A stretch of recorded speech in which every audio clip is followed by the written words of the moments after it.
Hello. Welcome everyone. This was a little bit of a last minute, decided to do. I'm glad you're all here. Welcome, welcome. I'm going to warn you of a couple things right up front. First of all, hello. Oh, sorry. First of all, this is going to be incredibly informal. I mean, as informal as can get. I don't have anything planned. Hello, friends. I don't really have anything planned.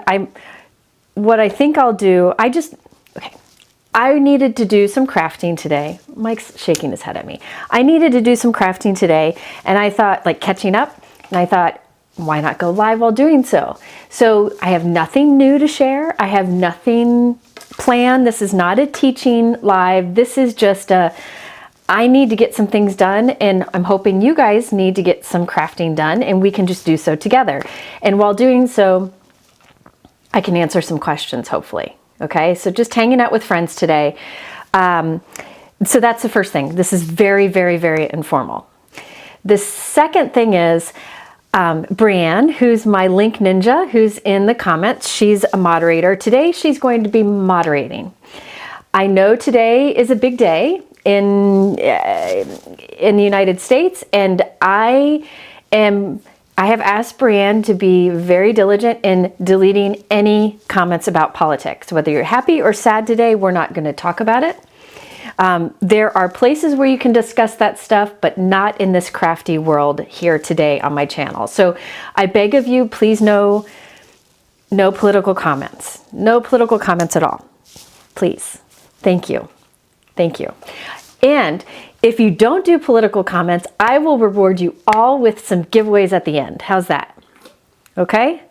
So I don't know what the giveaways are going to be. I didn't get anything together, but I'm going to give something away. I know. It's kind of a circus. This is this is just, I thought about going live yesterday, and then I got wrapped up with some other things. So here I am today. So again, very informal, no talk of politics. Okay. I'm in a sweatshirt and pajama pants, and that's just how today. Jesse's here. Everybody say hi to Jesse. Jesse is my coach, and he kicks my butt from afar. He lives far away, but he puts my workout plan together and keeps me sane. He's kind of my therapist too, it turns out. He has made menopause much better and for me. And I was supposed to talk to him today. However, he's helped me feel better with nutrition and working out. Yeah, I get it. Okay. Anyways, I was supposed to have a call with him today, and I said, can we reschedule because I'm going to go live? And he said he was going to stop in and say hello. And I said, you're going to be bored out of your mind listening to this, but everybody can say hi to Jesse. He has no idea what this crafting world is about. But there's some other crafters who work with him too now, so he tries. I need to send him a handmade card of some weightlifting kangaroos or something. I don't know why. Anyway, okay, so I have nothing planned. Well, ish. I have the cards that I created on Friday. I did some techniques on Friday in my live, and I need to finish up those cards. And I also have not finished my Christmas gift to my son's girlfriend. I got really, really sick around the holidays and had a lot of time to do stitching. So I went overboard stitching things for her that I had so many that I haven't finished them and given to her yet. I'm a mess. What can we say? You're fine. I'm fine. Okay. To show everybody what you're doing. Yeah, so it'll be good because I can show you all the stuff I worked on, and we can finish up those Altenew cards from the other day. So if you look in my YouTube description below, you might need to refresh the page. There is a link in there and that says where the supplies are. You can click that link if you want to see the things I'm talking about. At the top of that list is a link to the live I did on Friday where I showed some really fun techniques using Altenew products. The live was all about innovative supplies or products.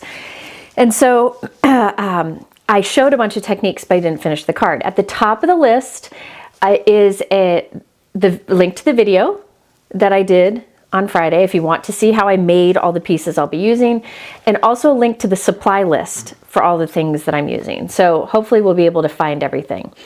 Yeah, we all need a Jessie. Here's the thing. I decided, I told you it's gonna be informal. I decided last January that I really needed to feel better. I wasn't feeling great. My energy was lousy. And I don't know about you, but there's a lot of misinformation and baloney out there on what's best for people, especially of my age, women of my age, to do to take care of themselves. And so I found Jesse, and he makes it very simple, and my energy has skyrocketed, and that's what's most important to me. My goal is to live like my mom. I always say live like Gran. She's like a Spitfire who's up for anything. And so he's helping me to be more like her. And I encourage you to find somebody in your life who can help you and encourage you. When your 12-year-old daughter can't keep up with your 80-year-old mom. Yeah, my 12-year-old can't keep up with my 81-year-old mom. So the program he put together for me is called Strong Like Mom, Live Like Gran. So anyways, he's been a big help to me. Okay. So today is also Martin Luther King Day, and I was reading, and one of the reasons I decided to do this last minute live today instead of relaxing is one of my favorite quotes from Martin Luther King Jr. is about how, let me see if I pulled it up so I can tell you guys it. It's everybody can be great because everybody can serve. And I feel like, you know, I can't do a whole lot, but I'm going to try my best to use the talents that I have to help others. And I'm hoping that today, how I can serve you is to just give you an escape from things. All right. So that's what I'm doing here. And I'll try to answer as many questions as I can. Hi, Simon. Hi, Vicki. I'm glad you're all here. Some people are asking about Jesse. I will share him, like a link to him on my Instagram when this is over. Yeah, my mom should be a coach. She goes on the treadmill for like 2 hours a day and never sits still. I really should put like a tracking device on her to see how many steps she gets, because I get like 13,000. I'm sure she gets like 29,000. So anyway, okay, welcome. I'm glad you're all here. Again, if you are just popping in, this is going to be very informal. I'm just finishing up some things. We're just going to hang out and craft together. This is not about teaching today, and we're not talking politics. Any comments about politics will be deleted by the sweet Brienne, because I want this to be like the perfect little crafty world where only crafty things happen. All right? All right. So thank you for that. So I am going to finish up a couple cards from my Altenew Live on Friday. And I have a link to that video in the description below. Oh, Brienne put a link to Jesse. You know, even if you just follow him on Instagram, he gives very like straightforward ways to take a little bit better care of yourself. It's not rocket science at all. There's no supplement pushing, none of that. It's just straightforward knowledge. Anyway, yeah, you can sing the Jesse's Girl song for sure. Okay, so I am going to do this. Mike is going to escape a few times here, like he just left me, so hopefully I don't need anything. I know. Lila's home today. Ken will be home soon. We're just trying to do a million things at once. But this, I felt like was a way that I can serve. So again, informal, no politics. Okay, so let's see if this is going to work. Okay, so if you were on my live on Friday, I used some Altenew supplies to make show innovative products. I feel like Altenew does a really good job pushing, I have some stuff on my table, pushing the envelope on, what we can do as crafters, and I love that. I do know that some people are happiest with stamps and dies and want to stick with that. All the power to you. I think it's the engineer in me really loves the innovative creativity that folks bring and or these companies bring, and I am here to celebrate it. Somebody asked what Ken is at the golf course. No, it's too cold. It's 4 degrees here. Or it was. He is with his friend at the golf club. I don't know the right words. Doing like the inside practice hitting thing, like where they do all the analytics and stuff. Oh, it's crazy. But that's what makes him happy. This is what makes me happy. So it works out really well. I feel bad for him though, because to have a hobby that depends on decent weather, I think is really, really hard.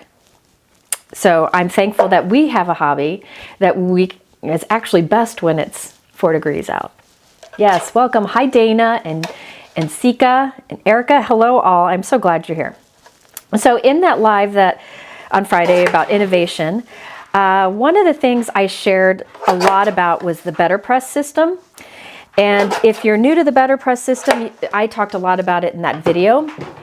In that live, I showed lots of different things you could use BetterPress for, or press plates for.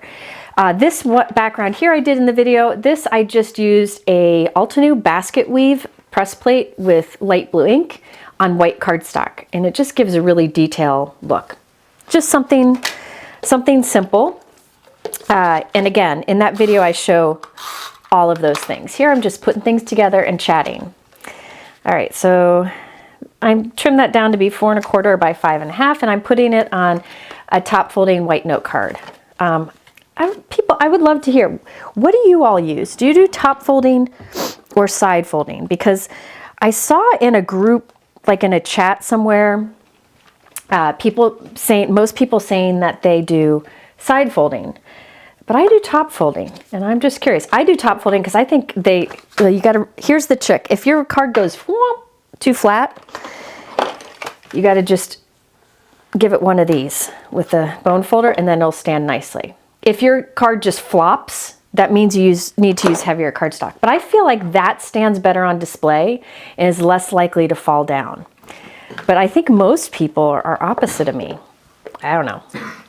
I'm interested to hear. So let me know in your comments. I know some people do side fold because they feel like that's what people are more used to. And I think another reason I don't is because it's different than what you buy at the store. I don't know. All the ways work. So these pieces that I have here are left over from that live that I did on Friday. These I mated. It's a good mix, but mostly side. Mostly side, yeah, I figured. Good mix. Jean, that's a good idea, whatever the design is. I get that.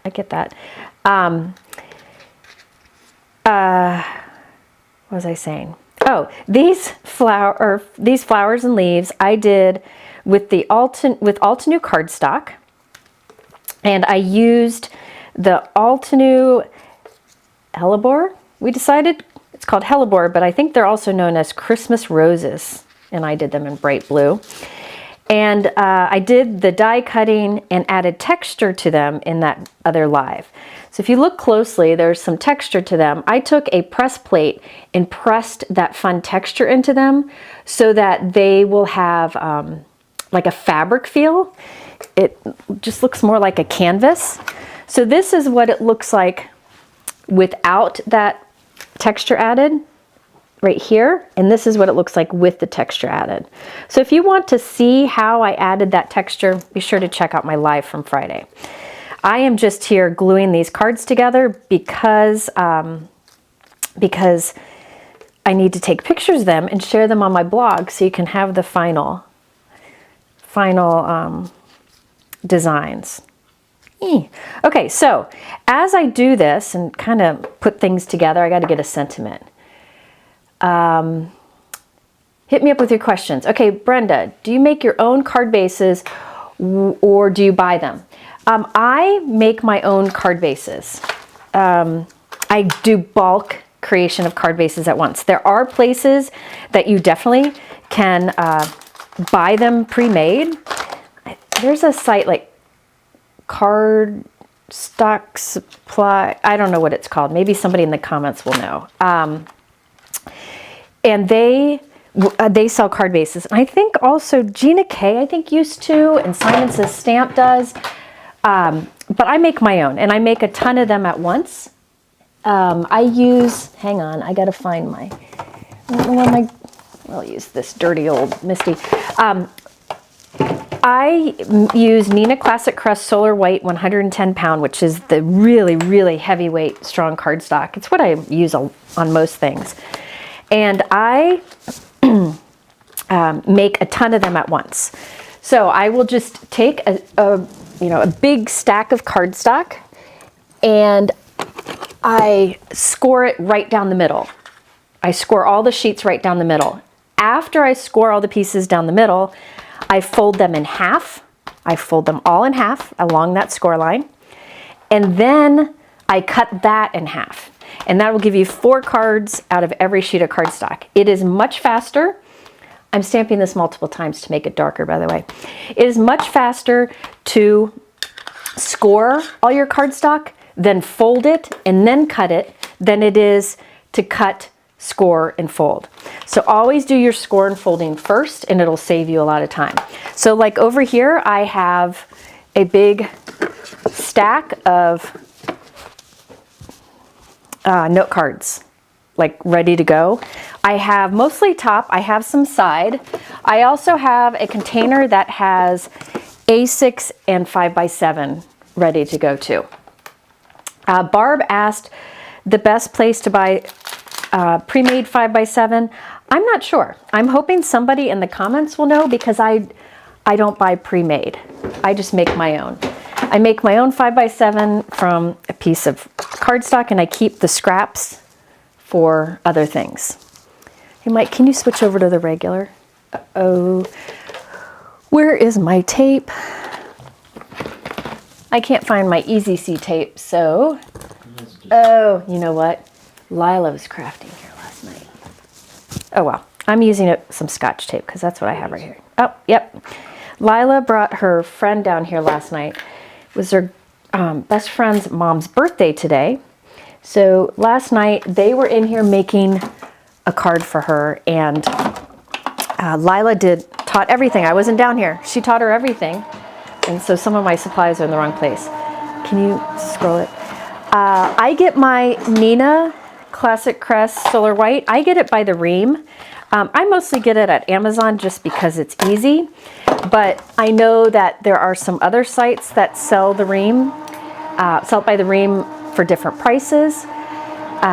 You just want to make sure you get the right one. It's Neenah Classic Crest Solar White, 110 pound. It is cover weight. You do not want the index weight.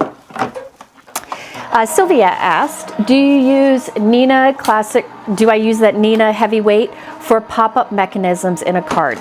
Good question, Sylvia. It's usually better to do pop-up mechanisms with a lighter weight cardstock, but not like a wimpy cardstock. So a good choice, like you say, would be 80 pound Neenah. So I do almost everything in Neenah Classic Crest Solar White 110 pound. But I also have the same cardstock button, 80 pound. I just have some over there in case I want to use it for something, and it's good for pop-up mechanisms. Another that is really good for pop-up mechanisms is the hammer mill. There's a certain hammer mill that is great because it's smooth and it takes ink really well. It blends really well. Yeah, I like that. And it foils really well. And that's also, even though it's a 110 pound also, it's a lighter weight cardstock because not all 110 pound cardstocks are the same. But the hammer mill is nice too. So yes, if I'm doing a pop-up mechanism, I oftentimes will do a lighter weight cardstock, but not always. And I try to mention in my videos which weight I'm using at the time. And I'll try to be better about that. Accent. Some people asked about the accent white cardstock that I talked about a couple years ago. It's a very heavyweight white cardstock. It used to be less expensive. It's not always less expensive now. It just depends on the price. The price seems to change around. I don't link to it as much anymore because some people like it for stamping. I don't. I don't think it's nearly as good as Neenah Classic Crest. And I find that it's not that much cheaper than Neenah in many cases, so I say just get the Neenah. That's just my... Hammer mill, that's another thing. Who said that? Audrey's right. Hammer mill is not really as bright of a white as Neenah. So that's another thing. Okay, hold on. I'm going to struggle. This is where I overthink. This is where I need a Jessie who can just help me put a card together. I need somebody that I can like call a friend who can help me get my act together. I decided to pop my hugs right in the middle, and then I just did one foam square under there. Now I'll tuck all the flowers behind it. That way I'll know. And you can see things are falling apart because I've been kind of messing around with this, but that's okay. It'll work out just fine. 80 pounds what Gina calls layering weight? Yeah, 80 pound I feel like is more of a layering weight. Yes, some companies like Gina and some others call that like an 80 pound more of a layering weight. So, you know, you can kind of, you can have both and figure out what's best for what you like to do.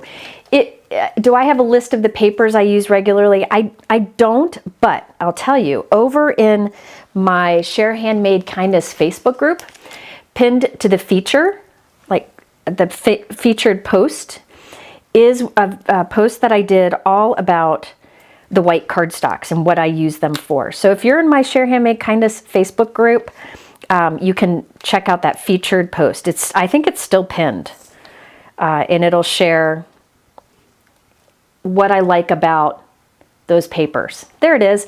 Brian just put, Jennifer did a whole post in Share Handmade Kindness about paper. She reads my mind, I tell you. So I have hammer mill for when I really want something super smooth and I want a foil maybe, or I want something a little lighter weight. Then I have the Neenah Classic Crest Solar White in 110 pound that I use for almost everything I do. There we go. So that's the Altenew Hellebore flowers. It's one of those keyhole ones. If you didn't see my video on Friday, you got to go watch how these came together. I did some texture on it with the press plate. I'd use the basket weave press plate in the background. This Hugs here is from the Flowering Quince, this is a stamp set. It's beautiful. There's a die set and there's layering stencils, but I just really like these words in here. Brian does need a cape. Hi, Pam.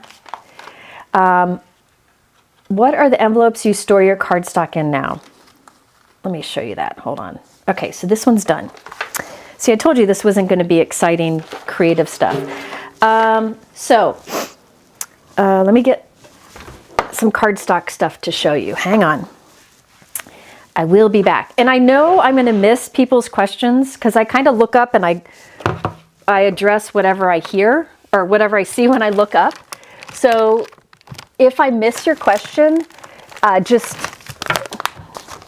save it and you can ask again and I'll try to catch it. Mike tries to catch them too. Okay, cardstock. So I have, you might need to add some of this to my supply list, Mike.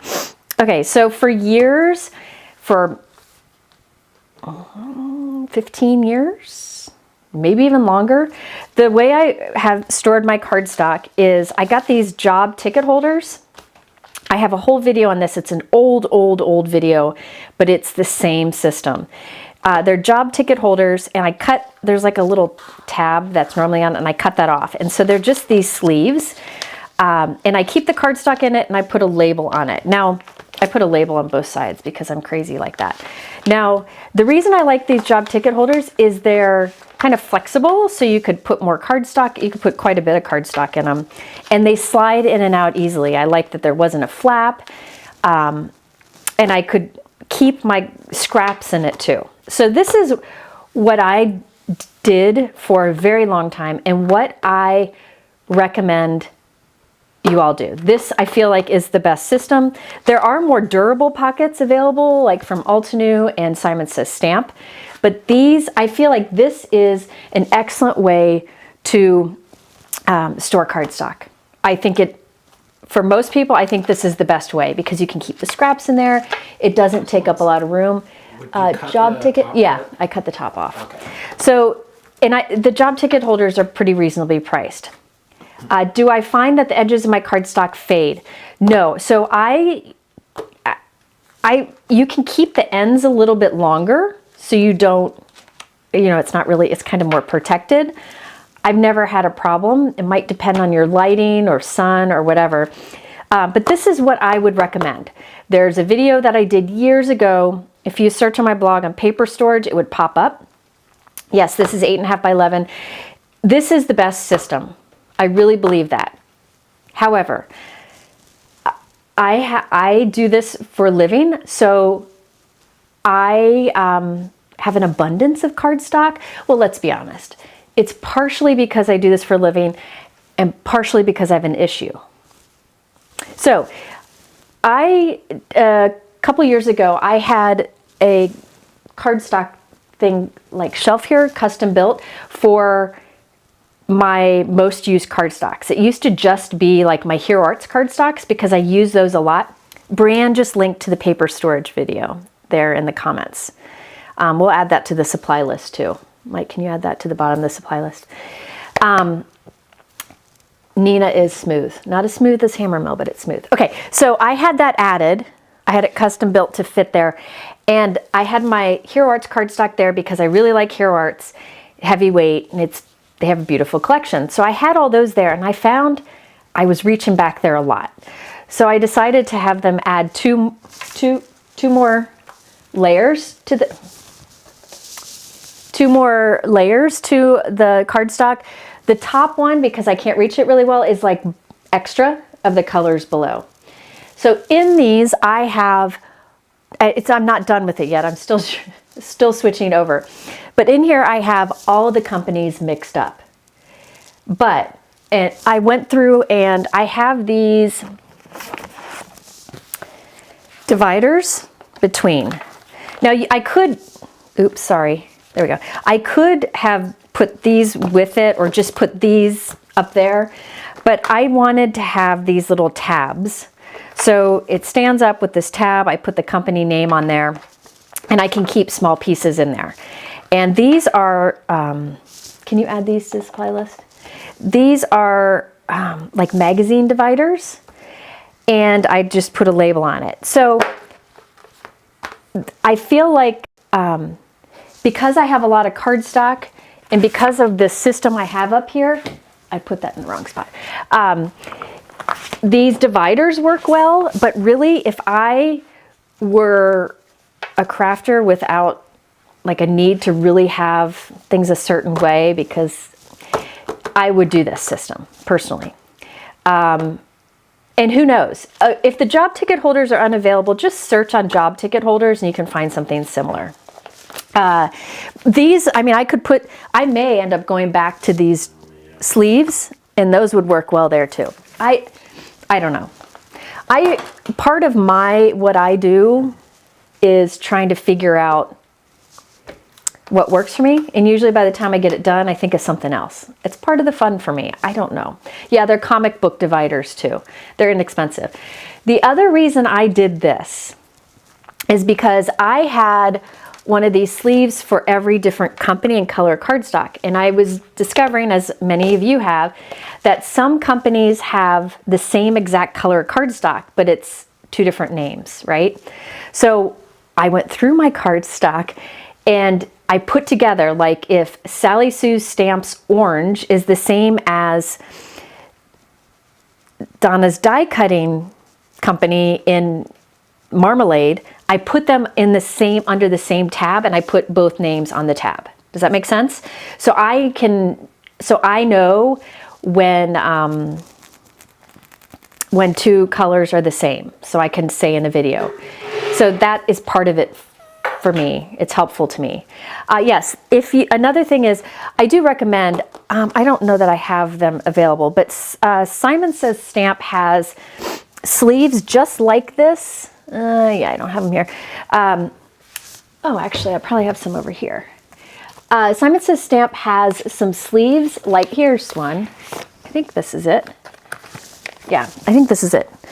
I think, Mike, you might want to link these. The Simon Says Stamp cardstock pockets, I think this is one. And I think they have more durable ones too. And that's the same concept. And it has this nice little tab right here. I think those are my Simon Says Stamp ones. I know they have some heavier weight ones. And I know Altenew has some too. Mike's going to look here. Let me also look here. Cardstock sleeve. Hang on. Okay, yeah. So, yeah. Okay. I will... I think Simon's are different now. I put... Oh, that's a half sheet. Shoot. I found them. I will put a link to the Simon sleeves that are really nice. They're durable. At the end of that supply list that is linked in the YouTube description. Every once in a while you'll have to refresh that supply list because when I add something it needs, I found them, it needs to be, you have to refresh it to add it. Okay. I've been adding stuff from the, I found a new link for the ticket holders. Okay, Mike found a new link for the job ticket holders and he added those and I added these. These are the Simon Says Stamp ones. The back is a little bit heavier. The front is a nice kind of, a nice weight that will allow you to put a lot of cardstock in it. And it has this little tab in it. So just put a sheet in here so you can see how it fits. So this is a better option. These have the reinforced edges too, so they'll be stronger. So that is another option. And honestly, if these had been out when I started doing that, I would be using these. Yeah, they are great. I do not have a list. I do not have a list of what cardstocks are the same between companies because I don't know. I don't have them all. I can't keep up. It's a little hard because there are so many colors. I will say there are a few companies, here's the thing, okay. I think most of the small businesses buy them from, paper manufacturers, so they have the same colors to choose from. There are a couple companies that do custom colors, like where they have their own batch of colors made. I do think Altenew is one of them because a lot of their colors are unique. And from what I think, the new Spellbinders cardstock that comes out like on the 10th of January or February, maybe February, they've been showing peaks on their YouTube channel. I think those might be custom too. Yeah, same paper mills. Thank you, Erica. That's what I was trying to say. I will say, if you are looking on stocking up on some high quality cardstock right now, Spellbinders is having a sale on cardstock. Their cardstock colors are beautiful. I think they're just getting rid of what they have now because they're coming in with their own colors, I think. So it's a good time to stock up on great colors. I use Spellbinders all the time. Their cardstock's heavyweight, the really heavyweight ones. So if you look in my YouTube description, if you scroll down, there will be a link to my Crafty sales page and you can find that information there. And I think Hero Arts is also having a sale on their cardstock.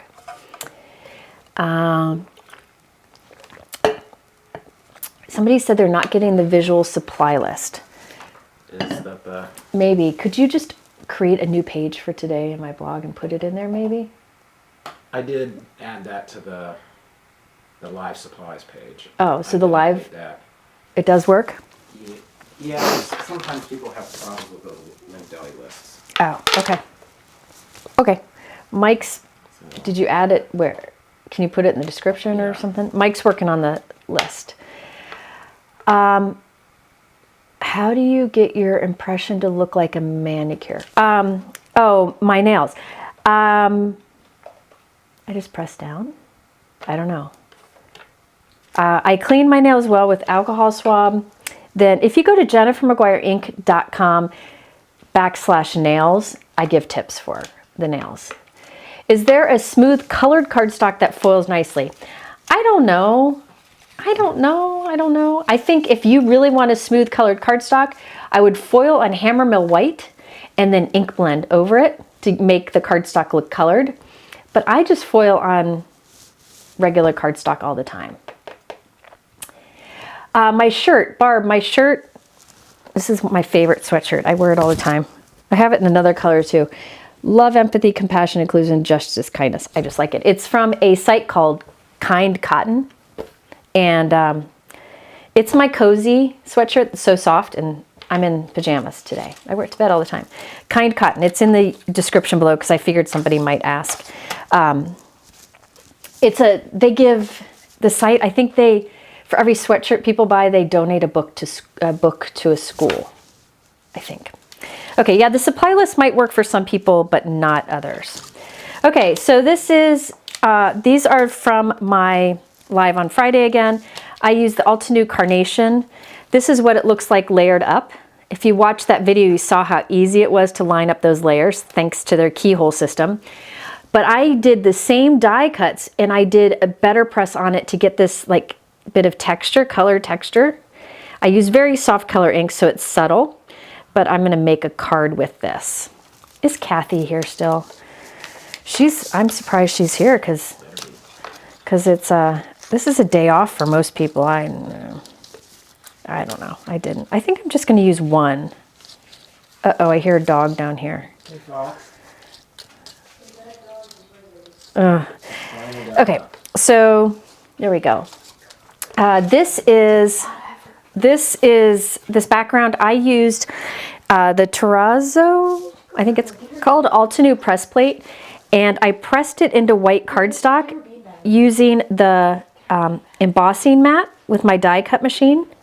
So in that video I showed a lot of how you can use press plates to create texture even if you don't have a BetterPress system, and I just love that texture. I think I might add a little something to that background. Let me find some light ink. Maybe this one. I don't know that this is the right color. It's not really. Yeah, it does look like stucco. It totally does. Hi, Elizabeth. I'll probably be using your stuff a little bit later here. Foxy's good. She went to the vet this morning, and so she's tired. Okay, so I think I'm going to take, this may not work, and I may regret it, but I'm going to do it anyways. I'm just going to drag a light pink ink over the raised areas. This is rose quartz. I'm going very lightly because I don't want it to catch all the texture, just some of it. And this shows you how detailed BetterPress press plates are, because there's lots of dimension to this. That's kind of fun. What? Okay. All right, so here we have, so I added a little bit of color to that. All right. And if you're just stopping in, remember there's 2 rules. Remember, this is informal. I have nothing really figured out. And no politics, no political comments. My shirt is from Kind Cotton. If you go to Kind Cotton, I thought I put it in the description or in the bottom of my link list. Kind Cotton. They have, I don't even know what else they have. I get these, this kindness one. I just like it. Hi, Callie. All right. Okay, so I'm trimming this down. Again, these are all left over from my live on Friday. How do you light your glass craft mat and not get a glare? Okay, I work on a glass craft mat. It's magnetic. I love this thing. I have a link to it in my list with a discount code if you want to save. Hold on. Wondering if I want color behind that. Hang on. I can't think too hard at the same time. I do not have any, the reason there's no glare is I do not have any lights above my desk. I do have lights right above, but they're turned off. Directly above. Directly above. So I have lights in front of and behind, but not directly above, and that keeps the glare off. And it seems to work. I don't know. Should I put that on a pink with a pink trim around showing, or a white? Yeah, I don't know why. Jesse, why are you still here? This has got to be boring. Okay. Tell me, pink or white? You like the pink? This is Altenew Puffy Heart Pink. I love that color. It's a great color. I need a sentiment too. Let me see if I have any in my completed stash that I could use. Oh yeah. I like these. These are from one of Christina's stamp sets. I think it's Christina's. I don't know if it's Christina's or from Simon. Something Christina designed. Pink, pink, pink, pink, white. Oh, okay. I'm going to do pink because I see mostly pink. Now I could make my card, actually, you know what? I'm going to show you. This is a good opportunity. See, I still teach things. This is earth shattering right here. If I want to make my card bases, I usually make out a really, really heavyweight cardstock. So this is Neenah Classic Crest Solar White, 110 pound. Altenew's cardstock is like 80 or 90 pounds, I believe. And for me, I don't think that's strong enough weight for a card base. I just don't think it is. I think it's too flimsy.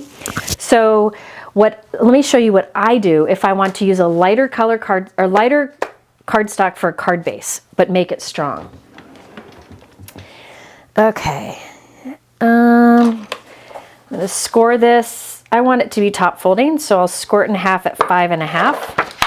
Fold it.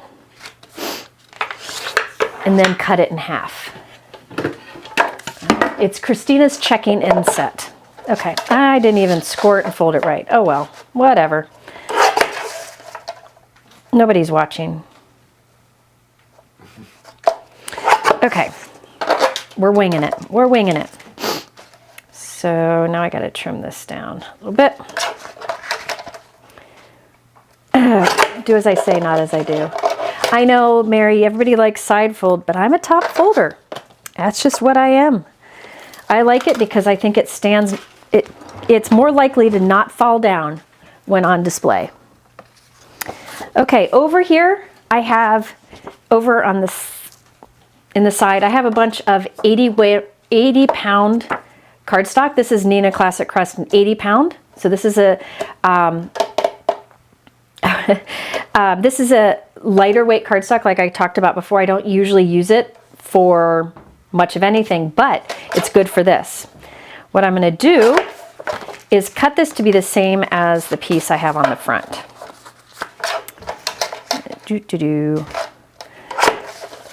So now here's my card base. Now this to me is flimsy, right? I don't think it's going to stand well. See how it falls? Even though that's scored nicely, it's because it's a lighter cardstock. So this is what I do. I can put whatever I want on the front. There we go. You know, if Jesse's still here, if he makes me do squats and lunges, I think I should make him make a card. How's that? Then I take another piece of cardstock, that same size. This is the white. This can be really anything. Mine's lightweight. Uh-oh, somebody's calling. Oh, that's calling. Can you handle that? All right, then on the inside, I'll glue this. So now, the reason I put that, sorry, Colin called. He's at the doctor, and he's probably got a question. Okay, so the reason I put this on the inside is it strengthens the back, so you won't have a floppy card. All right, but it also looks nice because that's where you can write your personal message. So if you have a lighter weight card base, put an extra layer in there on, like that. You can stamp on it, you can do whatever, and it'll stand up better, okay? It won't be that flop. You don't want flop.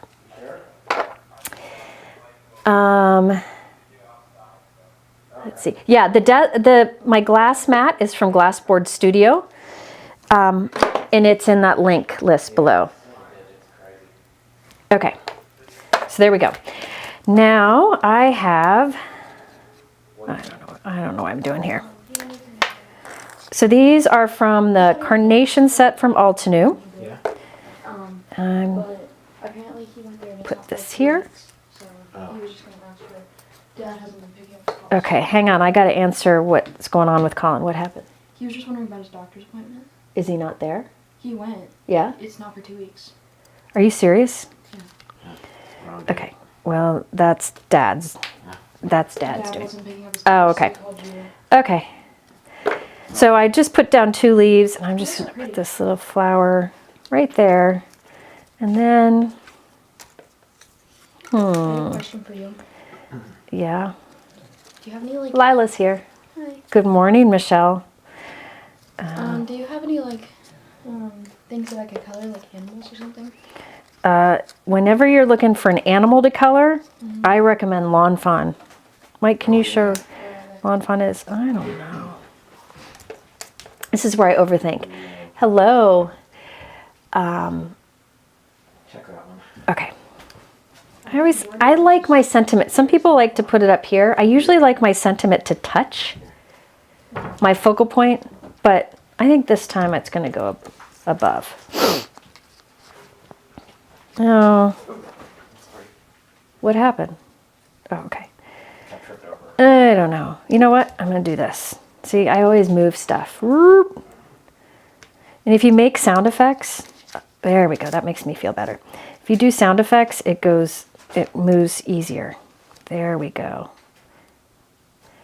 Now, I think I'm going to stack 2 of these. I know it's stamped, but that's okay. All right, where do you recommend getting colored heavyweight card bases? Okay, colored heavyweight card bases. Some of the companies and maybe some other people in the comments can name other ones too. But I do know, that Hero Arts, Gina K, Tailored Expression, they all have heavyweight cardstock. I do know one company that has heavyweight cardstock that is, that's what I want. Heavyweight cardstock that seems to be really good prices is Paper Tray. Paper Tray seems to have good price on heavyweight cardstock. So that might be somewhere that you can try. Also sales. Oops, wrong side. Oh well. Sales. I recommend checking out sales like for right now.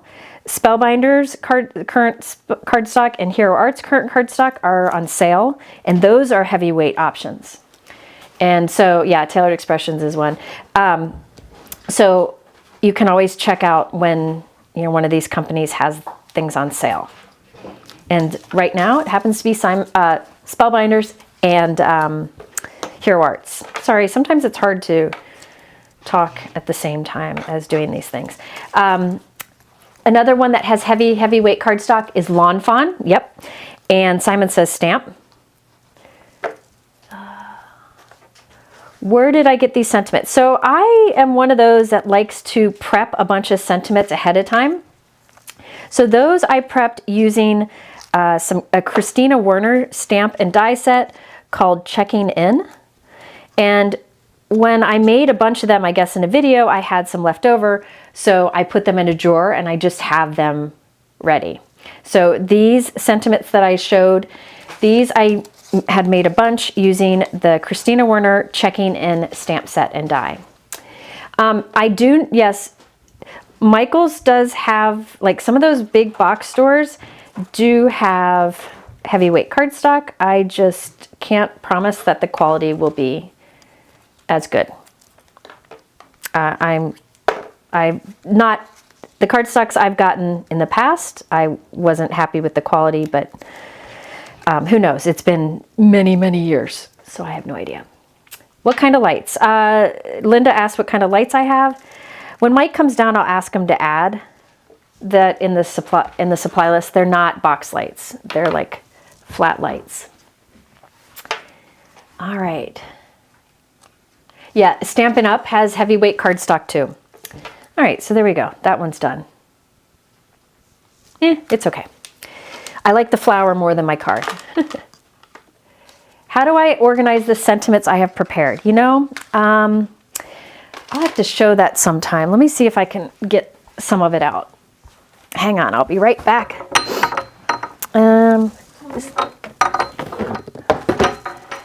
Lila has Foxy tucked in on a beanbag chair with a blanket.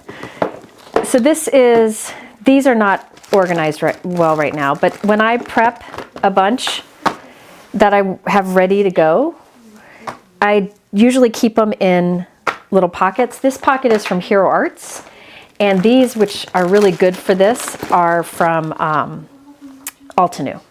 They're like a zipper on the top, and so I keep them in here. You could also just use little bags. So there are a bunch in here.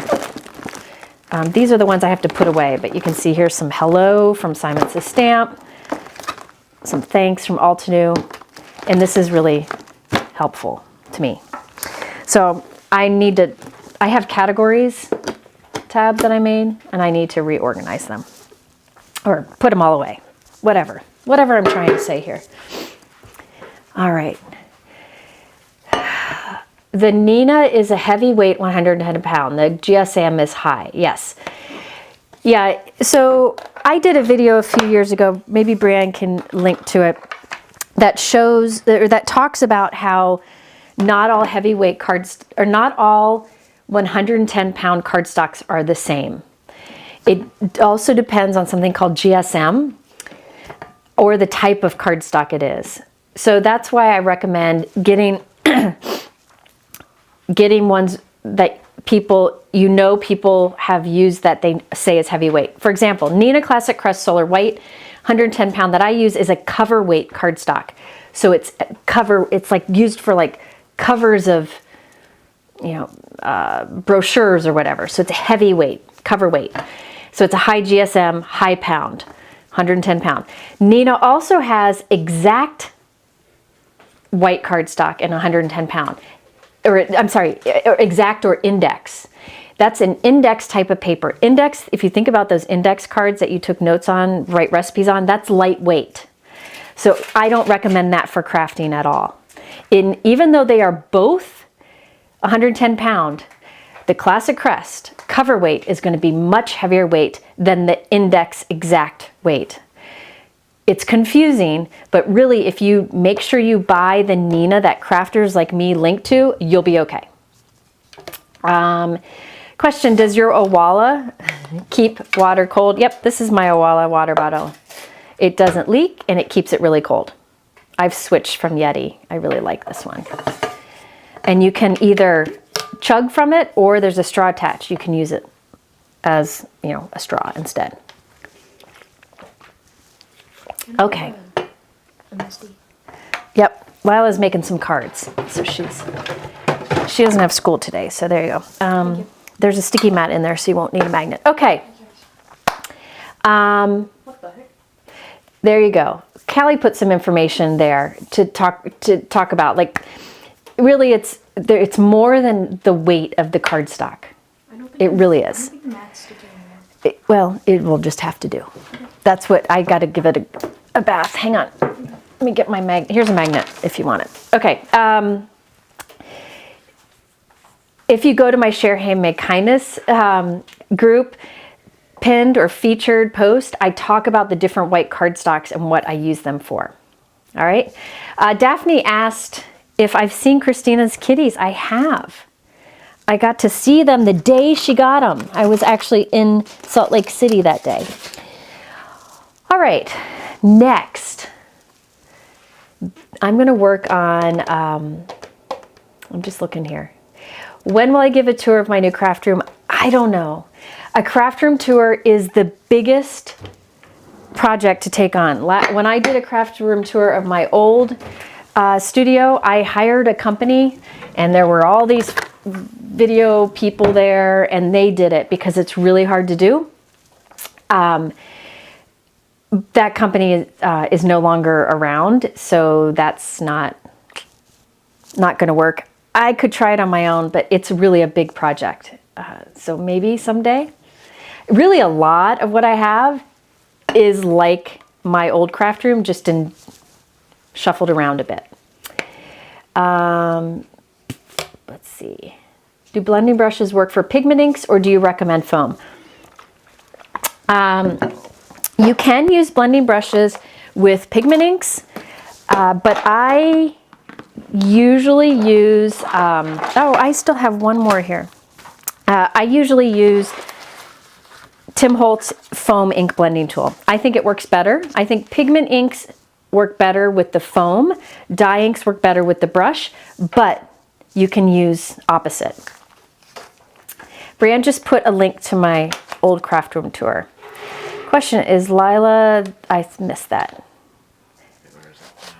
Question, is Lila something about craft bug? Is Lila your only child that has the crafting bug? My oldest, Kay, when she was Lila's age, this was back before YouTube videos really were much of anything, and I would travel teaching at stores, and she would teach kid card making classes with me. She was incredible at it. And then she also would do blog takeovers on my YouTube channel. So she would completely take over all of the comments or all of the writing on my blog.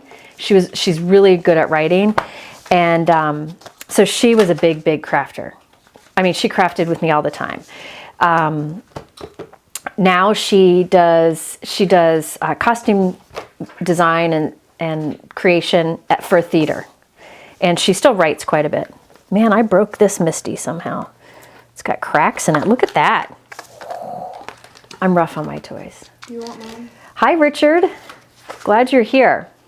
Richard, we're having a joyful, not allowed to talk about politics afternoon. Okay, so this was leftover, the other thing left over from my live. This is the Sugar Rush, Altenew Sugar Rush layering stencils, and there's a coordinating die that allows you to cut all those out, but I'm leaving it connected. Yeah, I'm gonna leave it connected, and I'm just gonna trim it down so it fits on the front of a card. I just really like this pattern. I think it's fun, so I don't wanna die cut it all out.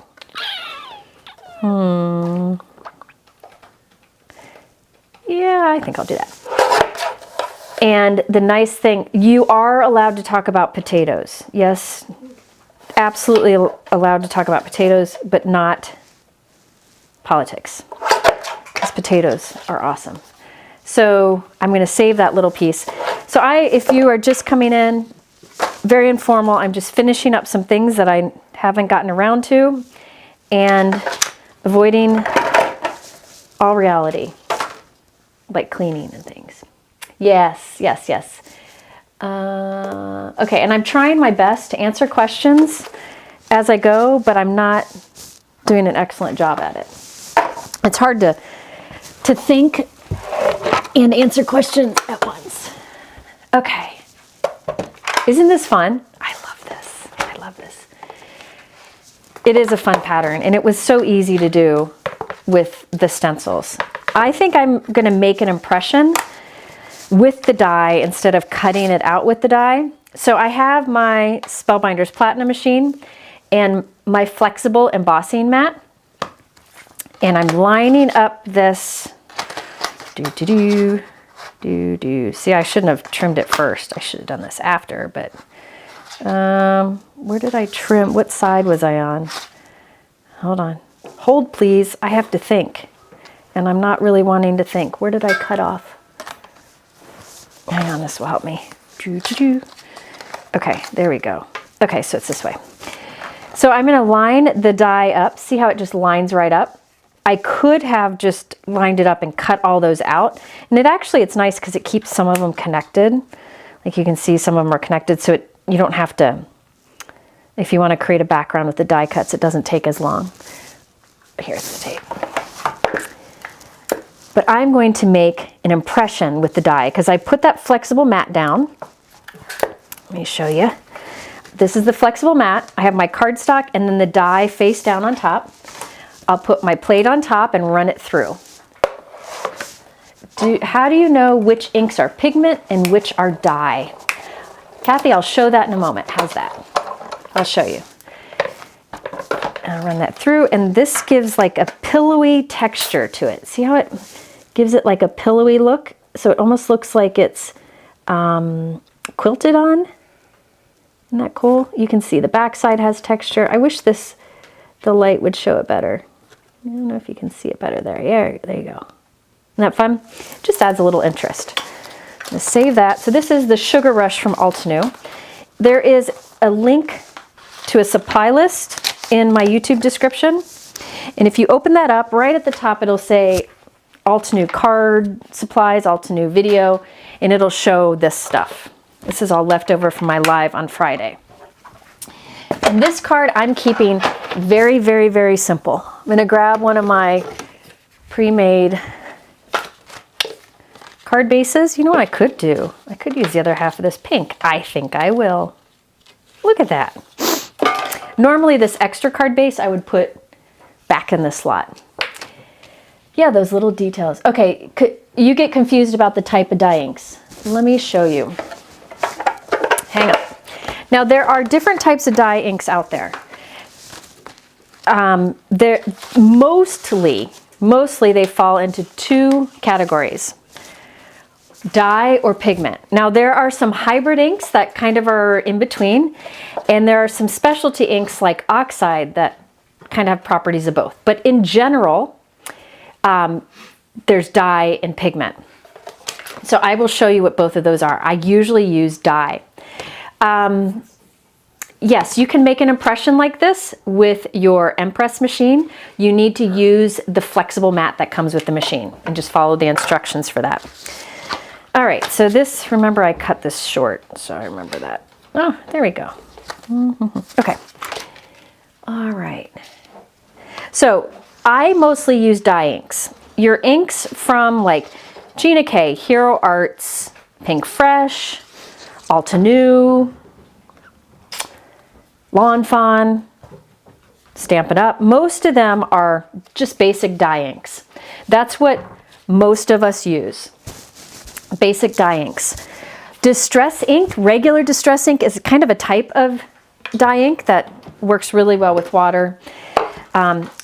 There are a few pigment inks out there, like VersaFine Clair is a form of pigment ink, but really the only pigment inks I use are metallic inks or white ink. So let me show you how you can tell the difference. First of all, any good company would say on it if it is pigment or dye. Hang on. So here, I'll just look at these two. So most are dye ink. See, it says dye ink right on it. And you can, when you look at a company, it should say it on their product page. So this is a dye ink. This is Pink Fresh dye ink. Dye inks can either be a firm felt pad like this or a cushy foam pad that's smooth looking, like Concord and Ninths are that way. Now pigment ink, which I only use really, for pigment ink, the only ones I use are white. And you can tell it's like a spongy looking pad. Do you see like there's little, it's spongy, okay? So is this one, and it says pigment on it. This is a metallic gold. It says, it's hard to see, but it says pigment on it. This is a pigment ink. And this is Honeybee Gold. And if you look, see it's a spongy pad. That's a pigment ink. Now, this is a unique pigment ink. It's kind of like the VersaFine Clair. It's pigment ink from Altenew. This is a fine pigment ink. So it's a really fine pad. I use this because it stamps really crisp. Pigment inks are nice because they stay wet a little bit longer so that you can heat emboss them. Another trick to know is usually, but not always, pigment ink pads have a clear lid, whereas dye inks have a solid lid. And the reason is, notice how this color, the dye ink pad looks really dark, but when I put it on cardstock, it's not that dark. That's just how dye inks are. But pigment inks, the color of the pad is the color of the ink you get. Does that make sense? Brianne, if you mind linking, I did a video all about inks in one of my favorite crafty things years ago that really explains this much better. But so dye inks, so that's the difference in looking at them. But all companies should tell you. And hybrid inks would kind of fall in the middle. It's a little bit of both. A little bit like dye, a little bit like pigment. But most companies are dye, and most white and metallic our pigment. Now, one other thing I think that's really helpful to see is if you take your finger, let me get a different color. This is the color of my skin pretty much. So if you take a dye ink like this blue and you put it on your finger, see how it's transparent. You don't really see a bright blue, right? It's not like solid bright blue. It is transparent. You can see through this ink. So if I had black cardstock and I put this blue ink on it, you're not going to see blue, right? You're not going to see blue because it's transparent. You can see through it. The way I think about it is dye ink dyes the paper. It absorbs into the paper and it colors the paper and dries pretty quickly. Kind of like here, when I put the blue ink on my finger, it pretty much stains it. It's dyeing it. That's the way I like to think about it. So it absorbs in the paper. This is kind of a rough description, okay? So that's a dye ink. Now a pigment ink, watch this. If I put pigment ink on my finger, it's opaque. You can't really see through it. So if I put this onto black, I can see the white. The way I like to think about it is pigment ink is a pigment that kind of sits on top of the paper a bit more. So it's opaque. It sits on top of the paper more so you can't really see the paper underneath. And it doesn't dye your finger as much. See how it cleans off my finger really well. It doesn't stain it. Here's gold. It's a gold pigment ink. This one needs re-inking. I bought a re-inker yesterday, or I got it yesterday. I don't know where I put it. But it will sit on top of the paper because it is a pigment ink. So that, I hope, explains it. Dye ink kind of absorbs. It's see-through ink. It's transparent. Pigment ink kind of sits more on top of the cardstock, and it's opaque. You can't see through it.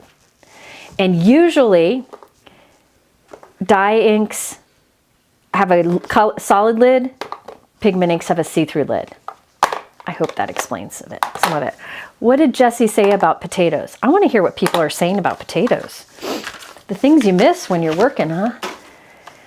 Okay. Back to this. I want to finish this, and then I have got to get finishing on my son's girlfriend's gifts. Where did I put my trimmer? Here it is.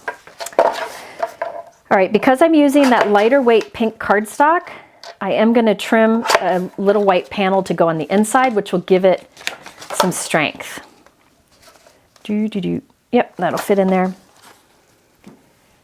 Yes, dye ink, think about dye ink is more of a stain. It dyes your paper, dyes it. Whereas pigment ink is like a pigment that sits on top of the paper. That's just how I like to think of it. All right. Okay, now for this, I do not want to cover up the cuteness of this pattern. So I am going to put a very simple sentiment on this. This is the Altenew Primrose stamp set. There is a sweet friend sentiment in there. And I'm just going to stamp that and put it on there. I probably, if I wasn't live, oh no, Colin's appointment was last week. Okay, if I wasn't live, I would probably take pink cardstock and white heat emboss sweet friend on it. I don't know. Actually, I'd probably do both that and what I'm doing and decide which looked better, but wrong one. This one needs re-inking. There we go. Yes, I still need to re-ink things. Is embossing ink a form of pigment ink? Yes, it is. It is. It is. Because if you put your finger on it, you can see it kind of sits on your finger. So yes. And that's the nice thing. Pigment inks, because they sit more on top of the paper, they don't really dye the paper as much. They stay wet longer. So you're either going to want to put embossing powder on it, or you're going to want to heat set it. So this is a pigment ink that I just used. So I should heat set that, but I'm lazy. And what I'll do instead, hang on Lila, is I will take, because I'm lazy right now, I will line up the dye. Oh, Linda, thank you. Thank you very much.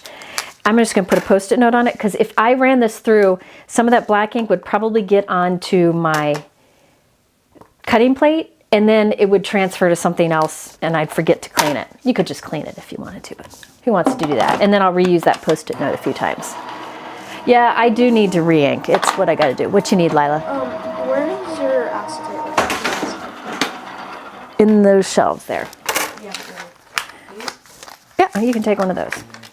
All right. Lila's trying to make something with acetate. Potatoes are absolutely fine and quite frankly a gift. Yes, see, one of the things I like about him is he tells me I can eat potatoes and I should eat potatoes. That should work. Yeah, that doesn't cover the whole heart. Okay, hang on, I gotta find something for Lila here, right here. Oh. There you go. I don't know that you can heat emboss on that if that's what you're wanting to do. Okay, fuse or glimmer. Oh, Diane.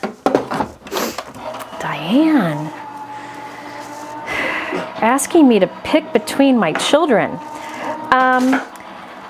I feel, I don't know. I'd probably start with the fuse because it's foolproof. There's not a learning curve. It's inexpensive. You could also use it for laminating, which I use in my craft room for organization. Let me hang on, I gotta think while I get something straight. So I would probably start with the fuse. I would do the fuse, then the BetterPress system, and you can start collecting press plates, and then you can get a glimmer machine and use those press plates for glimmer. I've got a guide here that I like to put on top, and it helps me to see if I got something centered and straight. Yeah, the fuse is foolproof. And all the stuff to go in it is very affordable. Oh, you're allergic to potatoes. I am so sorry. I'm sorry. Oh, I've never heard of that. That's unfortunate. Well, good thing you're not allergic to craft supplies. So you got that. All right, so I'm just going to keep that simple. I will probably go add a glitter pen to some of these little guys. And yeah, that's probably it. I just think that's sweet. This is probably going to go to one of my friends who likes candy. I think she's here. Jesse should mention tips and tricks would be good for us. Yeah, here's the thing. On social media, on Instagram especially, there's a lot of really good information, right? But there's a lot of bad information. Like, have you ever seen one of those fitness people that says, if you do this for 2 weeks, you'll have a skinny waist? Like, that's not the case, right? So I have found a few Instagram accounts that share real fitness or health advice. And when I was looking for that, I found him, and that's how I started working with him, because I just like that it made sense to me. It's very basic. Okay, the shirt, somebody asked about the shirt. It says, love, empathy, compassion, inclusion, justice, and kindness. I have 2 of these. I wear them to sleep all the time because they're cozy, and I'm in my pajamas today. All right. I'm just catching up on things here. Questions? Some questions. You use a lot of Altenew products. Oh, this is a good opportunity. Is that one of your favorites? Yeah, there are, just like all of you, there are certain companies that I like, their products call out to me, either the design or how innovative. So I use quite a bit of Altenew. I remember I was part of the first, because I knew the owners, like I was kind of new, we were acquaintances, and they said they were starting the company, and they said, will you be part of the first blog hop? And it was one of the only 2 times I said yes before seeing, like, the first kickoff blog hop. It was one of the only 2 times that I said yes to a new company without seeing products, because I knew they'd be good. So I use quite a bit of Altenew. Also, I explain a lot of that in my video on Friday. Altenew has innovative products, and I love that. The engineer in me loves that. But I try to use a mix. One of the things that how do I say this? That I struggle with the most in what I do is that I don't get to use everything I want to use. There are a lot of companies out there that I wish I could get to, but I get kind of in a groove with what's comfortable for me. I don't know. So I try my best. But yes, I do like the Altenew a lot, and they're easy to work with. Like, they're just nice people. And they do not pay me directly. No company pays me directly. The only way I earn money from what I'm doing in videos, besides the from a little bit from YouTube, is affiliate linking. So I only use the things I like. I get to use only the things I like. And if you like them too, you can click my links, shop my links, and then that's how I earn income. I do not get a direct payment. Like Altenew doesn't say I'll give you $5 to make a video. I don't do that. So that way I can use what I want when I want, kind of thing, which sounds bratty. I want it to be genuine. All right, can you go to the regular comments, Mike? Yeah.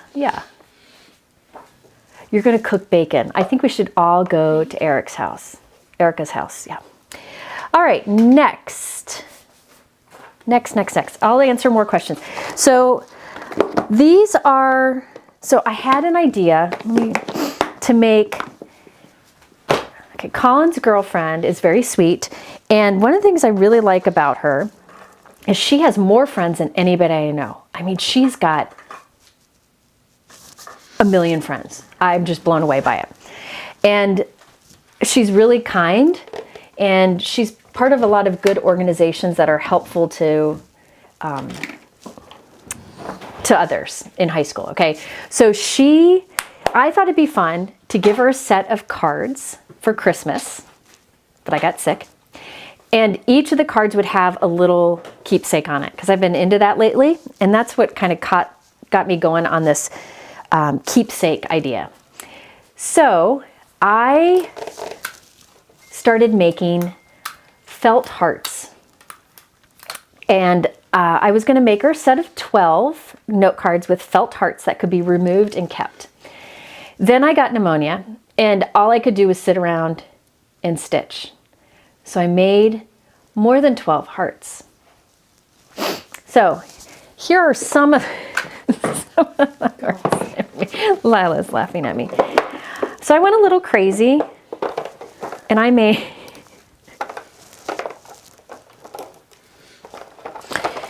So I'm going to give her more than 12, but her mom is a teacher with a giant heart, so I'm going to give some to her too. But look, I made all of these little hearts that are stitched, and they have a flower on the front, and she's a Christian, so I put a little cross on the back. I did some without crosses too. You could put a little heart on the back also. Yeah, see, we all have issues. So I made a bunch of these. In fact, I've made a lot more than that since then. I just keep making them. I don't know. Lila, what's wrong with me? There's just a lot of things. So I have all of these, and then I have some more prepared that I can do. I finished some this morning. I don't know where they are though. Oh well. And I had thought these were really cute and be fun to hang on the front of a card. So I'm going to show you, start putting some of those cards together. Where do I find time? I would say probably this many I did when I had pneumonia and I couldn't do anything. Then a bunch of others I did when the family went skiing in Utah, and I just kind of would be sitting around. Then some I did when I was with some girlfriends last weekend, and we sat around crafting. And then some I just do a little bit at night or in the car. I find pockets of time. Okay, so let me tell you about these. These were done with Poshta heart dies, and I have them linked in the supply list at the top of my YouTube description. So I used her small heart die, and I might be able to put one together here in a moment. I think so. And then I put various flowers on the front. I went through all my stitching dies and I found different flowers and leaves to add to them. And then I added baker's twine, and I'll show you how I'll put it on the card. So I made these with mostly Poshta dies, and I have those linked below. And mostly Poshta felt, or Benzie design felt. Both are linked below. You got to use a good quality felt, or it won't die cut nicely. Susie, you asked where Kathy Rakusin is. Kathy has twin grandbabies that she helps to take care of.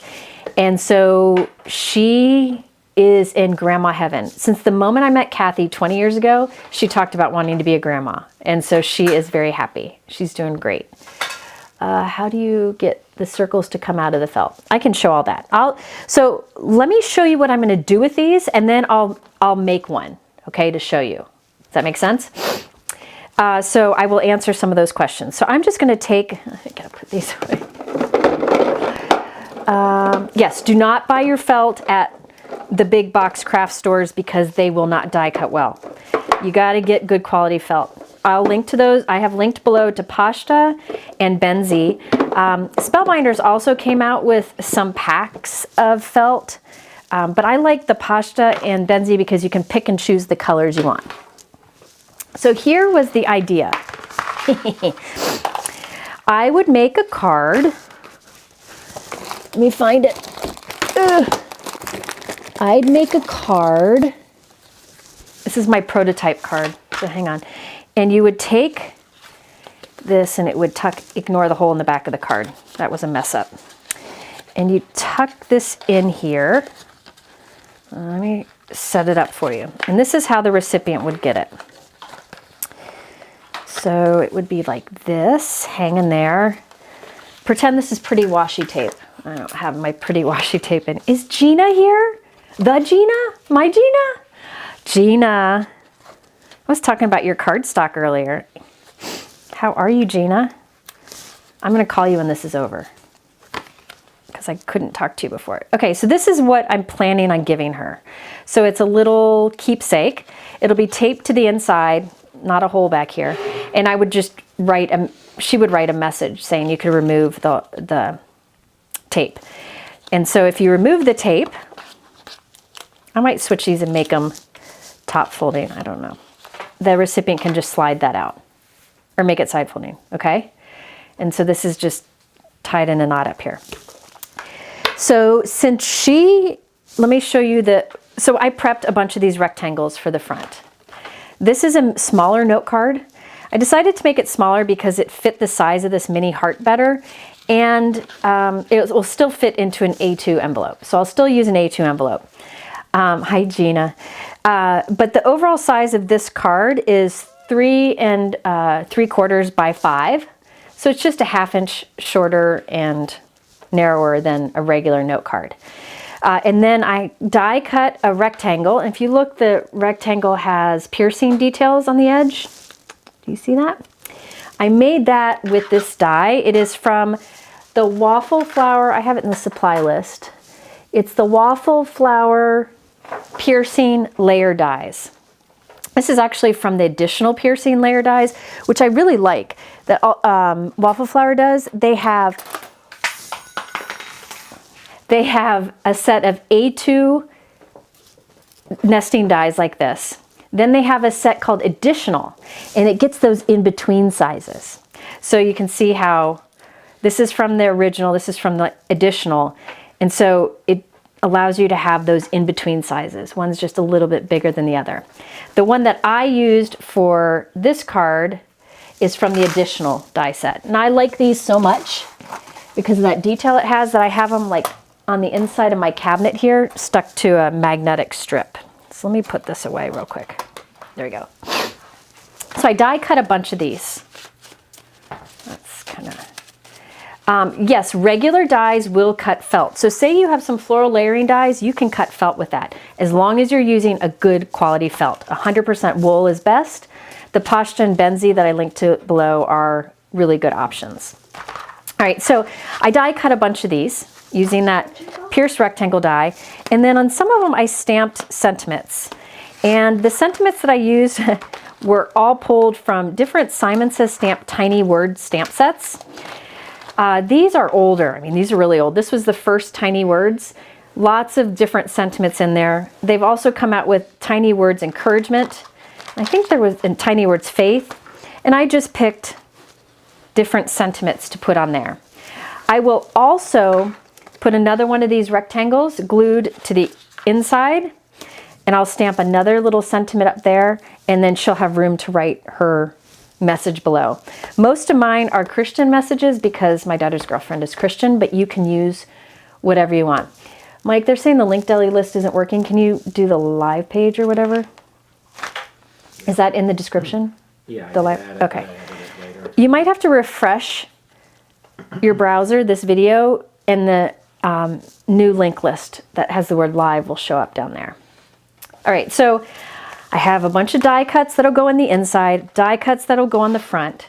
Let me show you how I'm gonna plan to add this to all of them, and then I'll show you a stitching one at the end. So let's see. Let me just take one of these.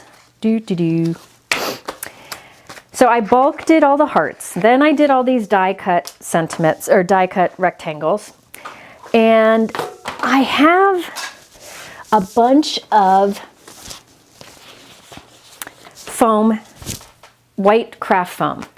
So I want the little bit of dimension behind this rectangle on the front. But I didn't want to do a bunch of foam tape. And I didn't want to die cut a bunch more rectangles. So I used, that's craft foam in there.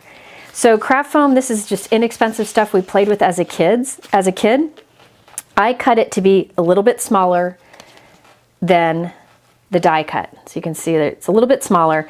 This craft foam, I bought a bunch from Spellbinders. They have packs of different colors of the craft foam, which is nice to have different colors because you can actually die cut from this beautifully and use those little foam accents. But I have a bunch of black and white sheets that I bought, and that's where I cut all of these from. So I cut a lot of these, so I have them ready. All right. So those are all cut a little bit smaller. Now, next up, let's see, let me get the circle die that I used. And I can't find it. How I plan to do this. I'll answer more questions once I get going on this. Yeah, this craft foam is great because it's got a little cushion to it. So if it gets a little bit of squish in the mail, it won't do like leave a crease on your cardstock. I find it mails really, really well. Yeah, if you want to put this through the mail, I would do a padded envelope. But I'm giving these to my son's girlfriend who will hand them to her friends. But if I wanted to mail this, I would probably use a padded envelope because you're putting a lot of love and care into this. And it's kind of like a gift. Yeah, this is fun foam, but the Spellbinders kind is really good quality. I linked to that below, but you can use whatever you want. Now, card bases. I made my card bases top folding, but I think I might switch. I might switch that. I don't know. I overthink everything. So I put a little hole up here, ignore this hole up here for that, the end to go through.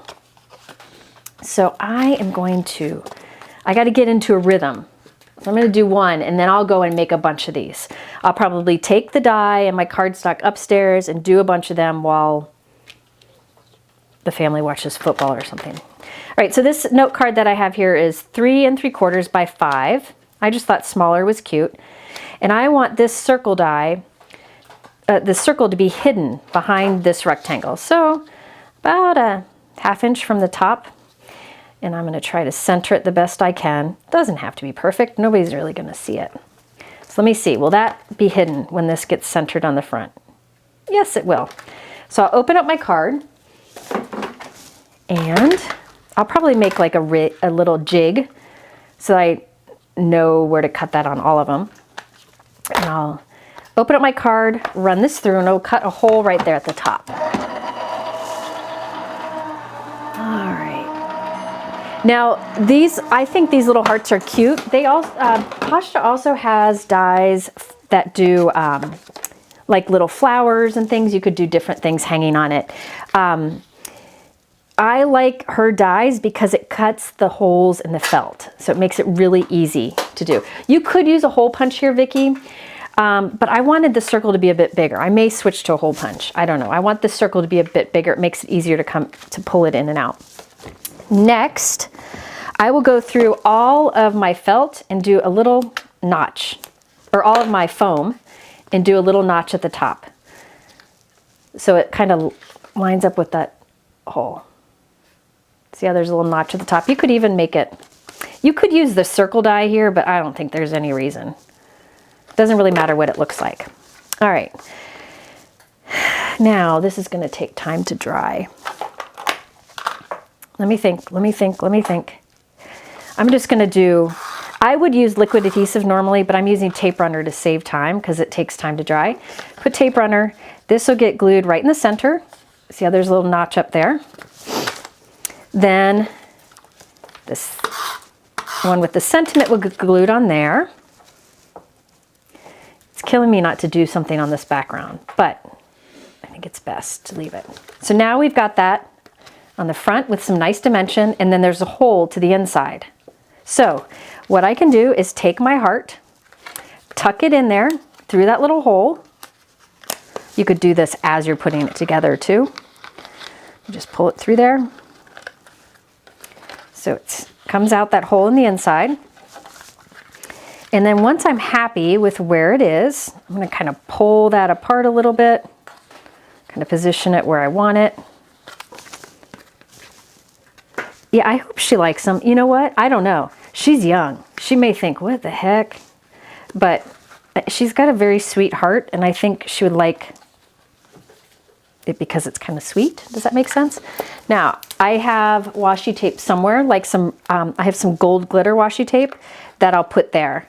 And so this is how I would give the card.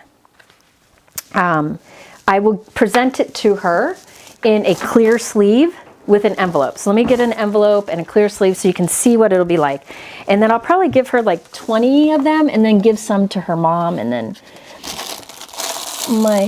hold on, I'm trying to find it. That's not it. Oh no. Oh no, that's not it. I don't have the right size here. Here we go. Is this it? No. That's not it either.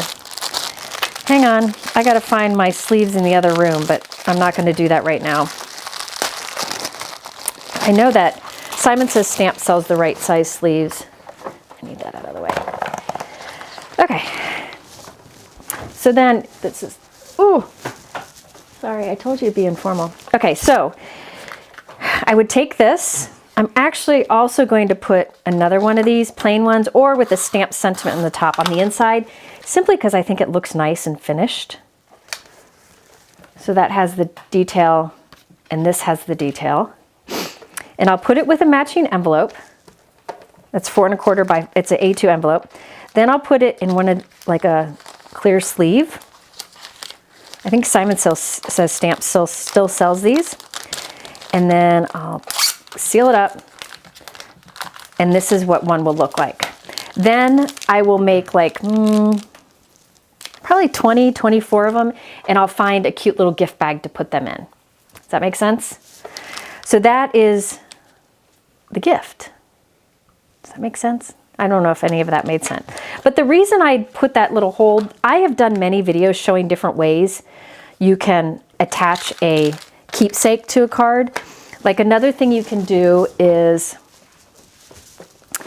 say you just have a regular note card and you want to put it on the front, you can just hang it up here, like hang it right over the top, which I've shown in a video, and put the tape back here, and it can hang off the top of the card, which would be easier.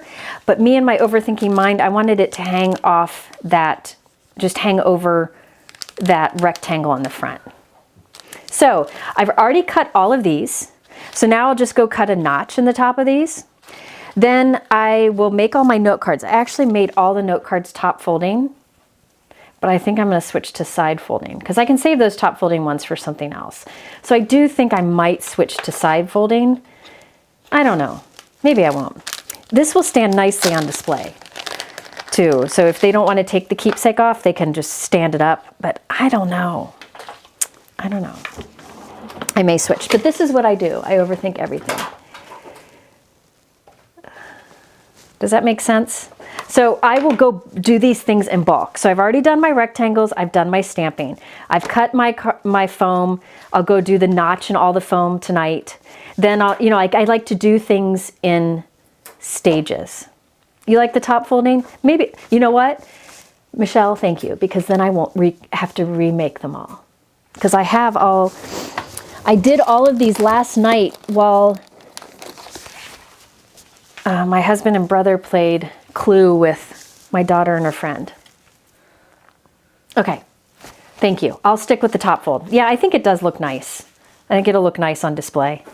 So that's the plan with all these. And I'll show on Instagram when I finish them, which needs to happen because Christmas passed a while ago.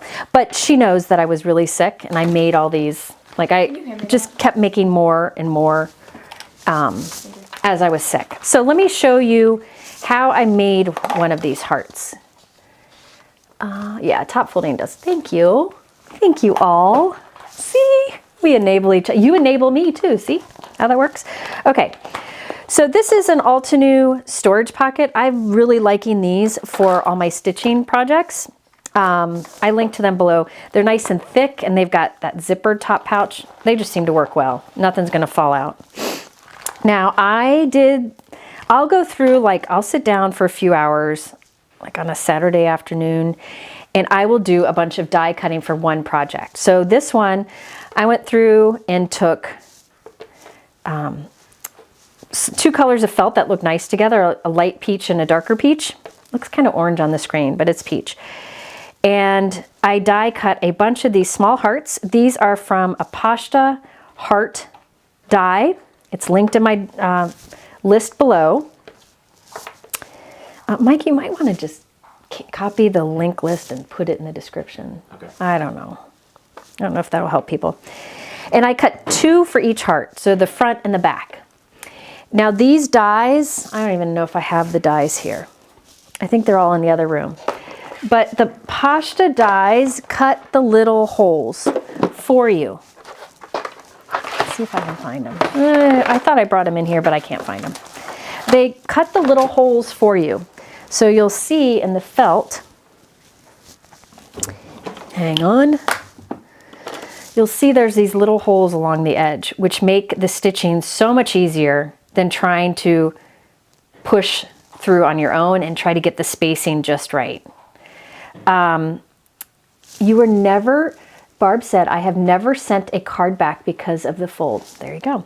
Okay, so I like that it punches those little holes to make stitching easier. However, if you don't have dies like this, you could just use a heart die and use a sharp needle and do your own stitching without the holes. But I find this so much easier to do. If you have what they call stitching dies from Spellbinders, those are really meant for cardstock. Those holes are smaller and closer together. And so you, it doesn't work as well on felt. So you definitely, if you want to do stitching on felt, get felt stitching dies. Poshta has some. That's what I mostly use. Spellbinders does have felt stitching dies, and I have it linked below to the collection. Nicole has a collection over there. I have linked below to that because those are different than their regular stitching dies. Does that make sense?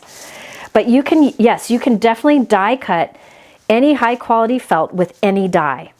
So sometimes I'll put little accents on here that were from my regular die collection. Okay, so I'm just kind of putting things out. So this is, I will have a little bag of this and my scissors are usually in them.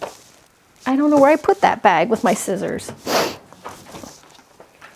I don't know where I put them. Did I put them over there? Maybe over here? Hang on, I'm looking for my, no, I don't know where I put it. But I usually have my little folding scissors in here and a needle. We'll just use regular scissors right now. Okay, so I will prep things though by doing the die cutting and pulling out some floss that matches it. Okay, and then I keep it all in a sleeve. So when I'm ready to do some stitching, I can just grab one and go. How often do I re-ink my Altenew ink pads? I haven't re-inked mine yet. I haven't needed to yet, but I'm sure at some point I will. I do find that ink pads that are made from felt, like the firm ink pads, actually, yes, I lost my busy bag, actually don't need re-inking as much as ink pads that have the foam. So that's a little tip. So my Altenew ones, I haven't done any re-inking. I do need to re-ink my Pink Fresh and my Gina K because I've had them for years and it's time they get some love. So I did also cut some smaller flowers. I don't know if I'm going to use them or not. But let's start with this one. Let me show you what I do. Now I'm only going to do one, but I usually go through and do all the steps for each of them at once. So this is the Poshta heart die set. There's a bigger size and then there's this size. You can make bigger ones of these like this one. There's a bigger size heart, but I like the smaller size for cards. And you don't have to use felt. You could do paper with this by all means. Now what I like to do is start by, I'm going to make something that kind of looks like this. I start by stitching on the leaves first. Now you can poke out the little dots, but honestly, I don't usually do it. I just push them out as I stitch. I'm lazy. So what you can do, if you do want to pop them out, I just push through with a needle or a pen or a piercing tool. I push through and then I kind of rub it along another piece of felt and that usually pulls most of them out. You can also use the back end of your needle to do this. Some people use a paper clip. Yes, you can die cut felt with any die cut machine you may have. I use my Empress most of the time. I will say it puts more pressure, so your plates might take a bigger beating. But what I do, here they are. I found them. Here's the heart die that I used from Poshta. I have this set of cutting plates from for my Empress that I only use for stitching. So if they get kind of beat up, it's only for stitching. And because it's extra pressure, your plates, this is the only time you would ever get warping with an Empress plate. I can do my trick to remove the warping. I have a video showing that. I'm leaving. Dad's ready. Oh, okay. Thank you. Have fun. Bye. I love you. Are you dressed and ready for dance? Yeah. Okay, great. Have fun. Bye. All right. So I'll clean up my stuff later. that's fine. Any die cut machine would work fine to cut those. Debbie asked about the die cut machine or the Sugar Rush. I did not use an embossing folder. I made an impression with the coordinating die. It's Altenew Sugar Rush. If you refresh the description or the page that we're on, this video's on, if you refresh it, it'll update the description, and Mike has put in there the supplies, most of the supplies that I'm using. There's also a link at the top of the description that has the word link or live in it. If you open that up, you will see thumbnails for everything I talk about. Sorry, it's hard to do all this stuff at once.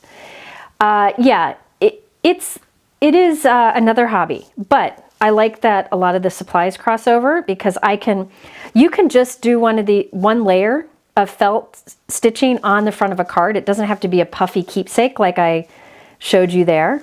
It could be very simple. Also, I did a video a few weeks ago where I just used regular dies from Pretty Pink Posh and made a heart from felt without any stitching. So you don't have to stitch if you don't want to. So I took, this is DMC 6-ply floss, so it's like 6 strands all together. And I separated it so I had 3 strands, and I'm only using 3 strands. And I put it through needle. I link below to some needles that work great. And the nice thing about the way I'm making these is nobody's gonna see the back side of what I'm doing here, so I can be a mess. All right, now I stitch a little bit different for the flowers and leaves I'm adding than I do around the outside edge. I don't know why. I think it looks better. I don't know. So I'm gonna show you this, but you know, there are a few different ways you could do stitching. You could do back stitch, running stitch, whatever you want. But I want to have a little leaf sticking out here. So I'm gonna start with the leaf, then I'll add the flower on top. It's just easier that way. So I will start in the back and come up. I like to come in the second hole from the end of the leaf, and I'll pull it. And I'm gonna leave a little tail on the back of the green. See the tail back there? Now I'm gonna go back to the first hole. I'm gonna zoom. Let me zoom. Yeah, it doesn't matter what the back of this looks like. Hang on. There we go. Yes, if you're just tuning in, this is very informal. And we're not allowed to talk about politics, but if you don't talk about politics, I will reward you all with some giveaways at the end. All right. Okay, so I came up that second hole, the end's hanging out the back. I'm gonna go back through the first hole. Then I'm gonna come up the next hole and go down the last one. This type of stitch I just find fills it very nicely. New hole, the last one. I just feel like this type of stitch looks nice when it's all said and done. This is what I do on paper too, if nobody's gonna be seeing the back. All right, so there we go. I stitched on one leaf. Not hard, right? The back doesn't look pretty, but nobody's gonna see that. So now I'll take a small leaf. I'm gonna switch to a lighter green. There are 4 little holes. I'm not gonna take the time to pop out the dots. I leave a trail of these dots wherever I go. Yeah, Benzie does have great felt. So does Poshta. Poshta, she's sweet. It's a Elizabeth and Sean, a married couple in Columbus. And I think they turned their barn into where they like run this business, and they have a little girl, and the 3 of them run the whole thing. The brand, so I'm gonna go, hold on, I'm gonna go in the second hole, and see I kind of pop that little dot out as I stitch. It is very important you get a high quality felt. The wool felt is best. Be careful if you go like on Amazon and you search on wool felt, very few wool felt options come up. They say wool, but they're not. If you look in the description, it'll say it's not. So I recommend Poshta designs, which I have linked below, and I recommend Benzie designs. Those are the 2 that I'm really using now. I've ordered a bunch more from Etsy, but to be honest with you, I am finding that the service that I'm getting and the cared for products you get in the packaging from Poshta and Benzie blow me away. Nicest people, and I buy it all. They're not giving it to me. Please know that. I buy too much. All right, so I'm gonna put a leaf up here. That should be good spacing. I'm just kind of winging it. Come up the second hole, back through the first, up through the next hole. So this is 3-ply that I'm stitching with. Oop, my tail's too long here. And then back. Okay. So now at the back here, nobody's gonna see this. See, it's a mess, nobody cares. So I'm just gonna, you can either tuck your ends in. I'm gonna tie these together. It's hard to do when everybody's watching. So I would go through, normally, I would go through and do this onto like the front of some hearts. Save some of the hearts for the back side, which will be plain. But I would do these leaves on the front. You could do both sides if you wanted. But I would do the leaves on everything. And I get the leaves done all at once. All right. Yeah, the way Benzie designs, you're right, Diane, the way Benzie delivers their felt, it's folded with like a ribbon wrapped around it and your order number tucked in. It's beautiful. And then this is how my Poshta felt came. It comes in rolls. Look how nicely that was packaged. So that's a big deal. Like, I think that's great. So these are, I'm currently going through the process of organizing my felt. Yes, Lizzie from Poshta is super sweet. Elizabeth, she's kind. She was here earlier. They have a little girl who's #1 priority, so I'm not sure if she's still here or not. Hello, Cheryl. Okay, so I did the leaves. I would do that on all of them. Then we have our flower. I am going to pop out the dots on this one just so you can see it better. I don't know. Maybe I don't need to, but I'm going to. Maybe I won't. I'm afraid to start stitching hobby because I see a giant rabbit hole. I get it. I get it. I feel like the reason I do it is it's something I can take with me. I never am in my craft room doing this, except when I'm live with you. This is something I take on the go with me. I've even been known to do the stitching while on the treadmill walking. Slow. Not too fast. Yes, no political comments. Totally informal today. So you see the little holes going around the center there? Actually, for the design I'm doing here, I don't even think I need to do that, but I'm going to do it anyways. Now, some of these, this flower is from a Poshta garden flower set, I think. Some of these little layering center circle thingies are from different ones. Some of them are from the Spellbinders die set. So I like to mix and match different flowers and such from different sets. So I did link below to all the felt stitching die sets that Spellbinders has below. So there's good stitching dies at Poshta, or felt stitching dies at Poshta, and felt stitching dies at Spellbinders, and Benzie has a few. The brand of floss that I prefer is DMC. It's a high quality, it's been around for ages. It's 6-ply. I don't like the knockoff because the colors will fade. There's other issues with it. I think the DMC is great. And if you shop at Poshta or Benzie, they have the floss available that's a perfect match to their felt, so you don't have to figure that out. They even have bundles where you can buy the felt and the floss together, which is really helpful. All right. I just happen to have lots of this left over from my days when I was a kid and I made friendship bracelets. So I've just been reusing that. And if it's not a perfect match, it's okay. All right, so now I'm going to add the flower right about there. I'll go stitching around the edge. Sometimes I do different things here. You know what? I think I'm going to do, now I'll just go around. No, now you could just stitch in a circle through the holes, but I'm going to go rogue and do like little details on the leaves. So I go up the stitching hole. So that was a hole right there that I went through. And then I'm going to make my own hole out here. So I end up with these little detail lines on the petals. So you don't have to stitch through the holes.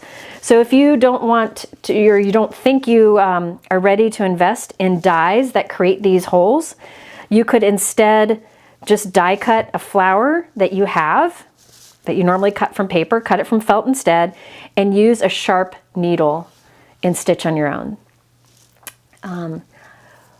What do you do while you're crafting? What do? I sometimes will listen to music. I'm obsessed with Josiah Queen. He's a 22-year-old Christian artist that is really good. My son and I and 11 of his friends are going to see him in concert this spring. I'm so excited. So I'll do some music sometimes, and then other times I used to watch true crime a lot, but I feel like I've heard all the stories. Thankfully, not many new ones are popping up along the way. Now I will just watch things like, I don't know, just different shows that people recommend. But it's got to be something that's not complicated because I'm trying to, as you can see, I'm trying to think, and it's hard to think and like think about crafting and watch a show at the same time. So it's got to be something easygoing or something I've seen before. So there I did little stitches on all the petals. And then you can either tie the end together, but what I usually do is I just kind of tuck it right into the felt. Just like right along the top edge of the felt. Nobody's gonna be pulling on this, so you don't have to really have it super secure. And then I trim the back. So there we have our leaves. Now for the centers, sometimes I use like a center like this that has little holes, but what I'm gonna do here is I'm gonna layer these little guys. I don't remember what die that's from. That might be from a old Simon Says Stamp felt die set. Simon Says Stamp and Memory Box, they still have a few felt stitching dies, but they used to have a lot. They used to have a ton of them. And I still have those. And some of these elements might be from that. Some of the leaves might be from that. And I've asked her to bring them back, so hopefully some of them will come back. All right. Yeah, thinking and crafting and live streaming all at once. I notice I say a lot. I don't normally do that as much in real life. It's harder when, you see, I'm doing it now. It's harder when you're trying to think about what you're making, trying to answer questions, all that. I'm not the best at it. Gina's much better at this stuff than I am. She's the pro. All right. What other crafting videos do you watch? I don't watch crafting videos. I don't. It's my job, so I want to try to stay kind of original. I will sometimes pop into lives that people do to say hi. I'll pop into Gina's or Kathy's. I do get to see everybody's work on Instagram though, but because it's my job, I try to just, I don't know, stay focused on what I'm doing. Okay, so I'm just gonna tuck this yellow. I got 3 ply of yellow here. I'm just gonna tuck it into the felt just to get started. And I've got a tail here hanging here. Now this one, I'm gonna come right up the center, and you could just use circle dies for this. You don't need that little hole. I'm gonna put all 3 of these little circles on there. Yeah, I think this is from an old die, but any little circle die cut would work. So look at this. No, I'm gonna do 2. So I have 2 little circles right there at the center, layered up. Now this is what ruh-roh. I don't think I have any here. I've got 1. I usually do little beads, but I put my beads in my bag that I can't find. Like, do you see my current stitching bag anywhere? It will look like this with stuff in it. So I have these little beads. I have a bag of them. This? No.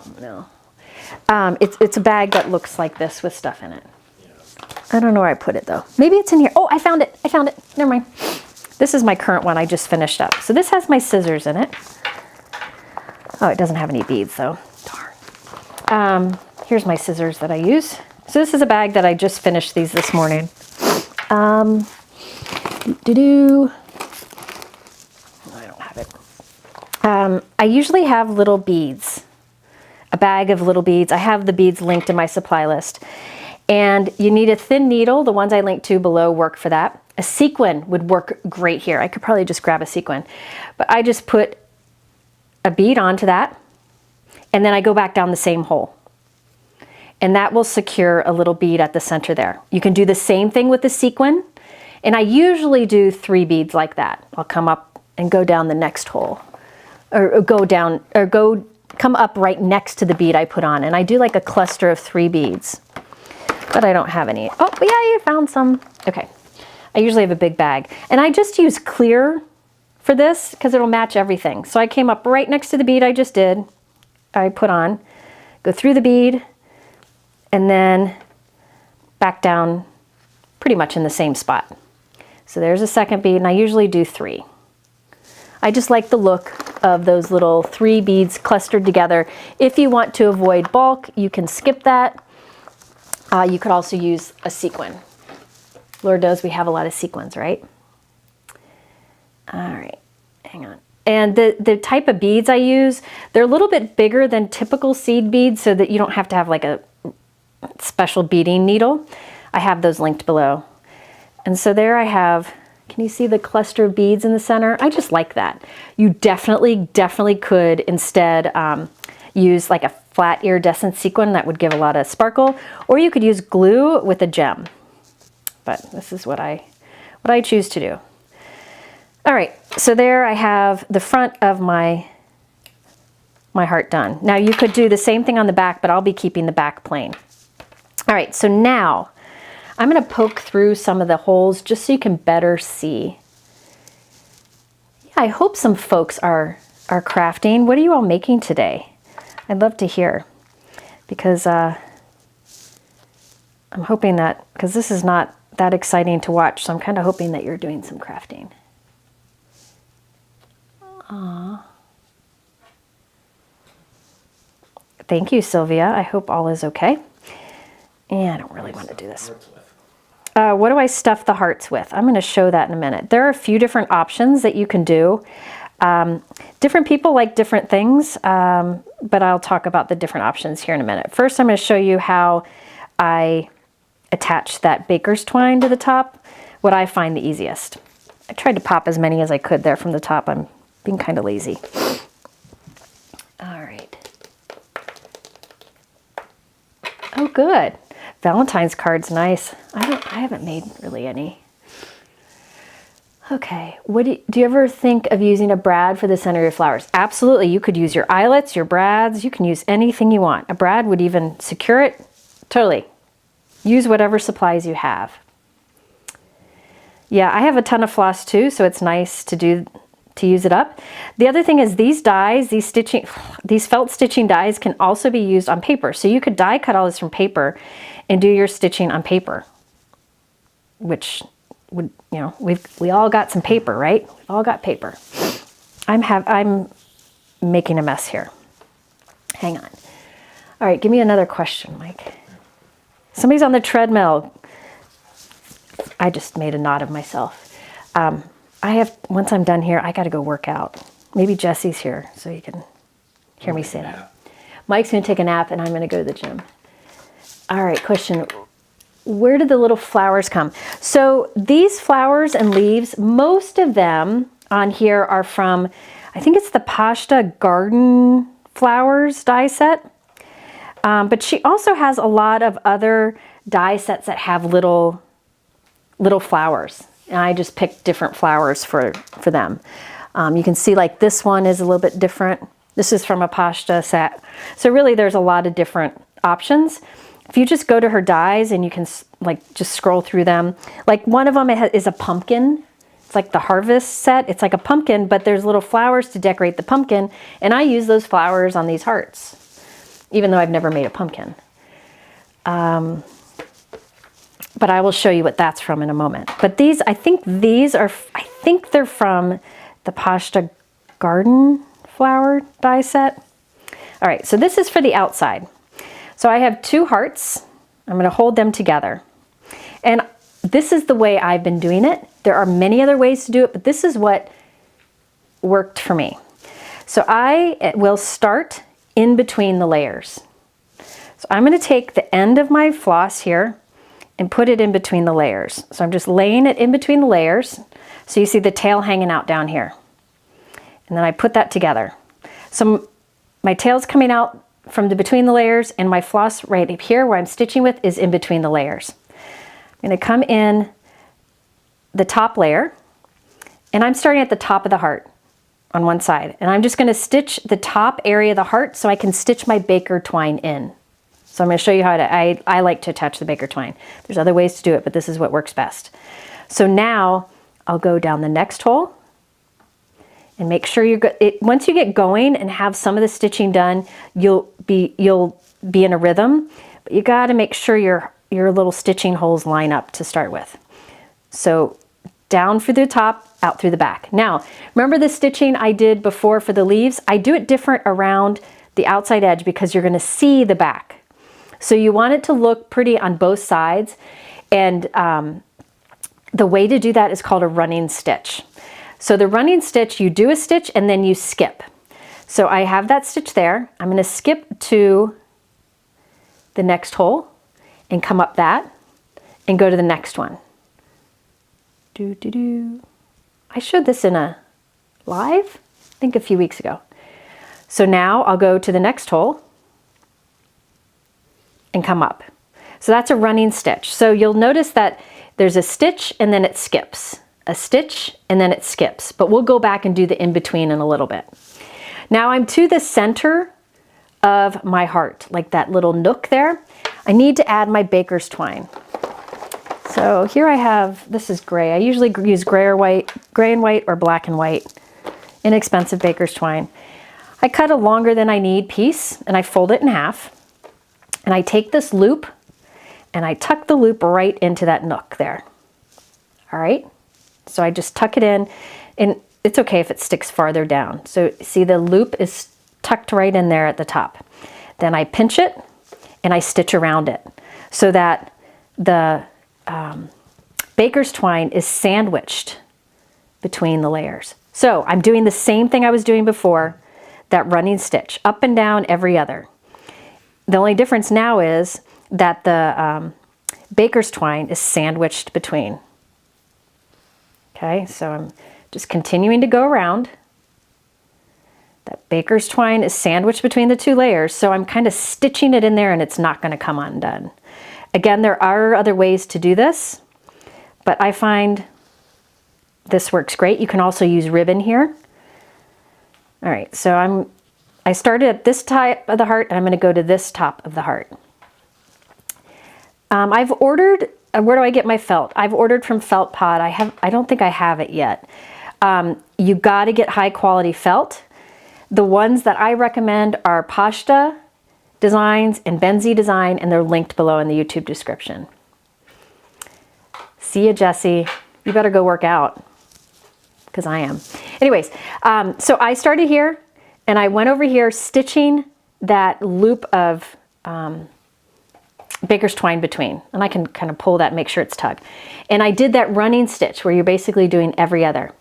Now, I am going to take this and open it up, okay? This tail here I can trim down. It's tucked in enough. I'm just gonna leave it hanging out. You have a choice. You can stuff this with nothing. You can just have it stitched like this and it would be a little bit flatter. We'd mail better, right? Or you can stitch all the way around but leave a little hole and put in stuffing. You can buy polyfill and stuff that inside. However, what I've been finding is easier than the polyfill is batting. So this is batting. It's inexpensive and you can get a bunch of it at once. I don't think I have my Spellbinders scissors in here. Nope, I don't. Okay. I cut off a piece of the batting and it's actually too thick. Now, listen, if you're new to this, just keep stitching and skip the filling. No need for it, okay? But it's, you know, it's up to you. This is what I've been doing to get a little bit of cushion or fluff to my hearts. So I take the same die that I used to cut this, I lay it down, and then I have gotten to the point where I don't have to trace this. I can eyeball it because I've done so many. But I lay it on there and I use a black Sharpie to trace on the inside edge. Nobody's going to see it, doesn't matter. But again, I don't do this every time now. I just eyeball it. And then I cut along that. And this is like, it's batting. It just gives it a little bit of cushion. You can do more layers. Sometimes I'll do 3 layers. Sometimes I'll do no layers. But I find this easier than the polyfill. I don't know why. I feel like I get a more even puff to the heart. Oh, Taylor Expression has great felt too. Yep, I have a lot of theirs. In fact, I just bought more. All right, so now I just open this up and I tuck my 2 layers in there. And then I finish stitching around and that's it. All right, so I like using the batting. I link below to the batting I used, but you by all means can do polyfill. That is, I believe that's what Poshta does in their examples.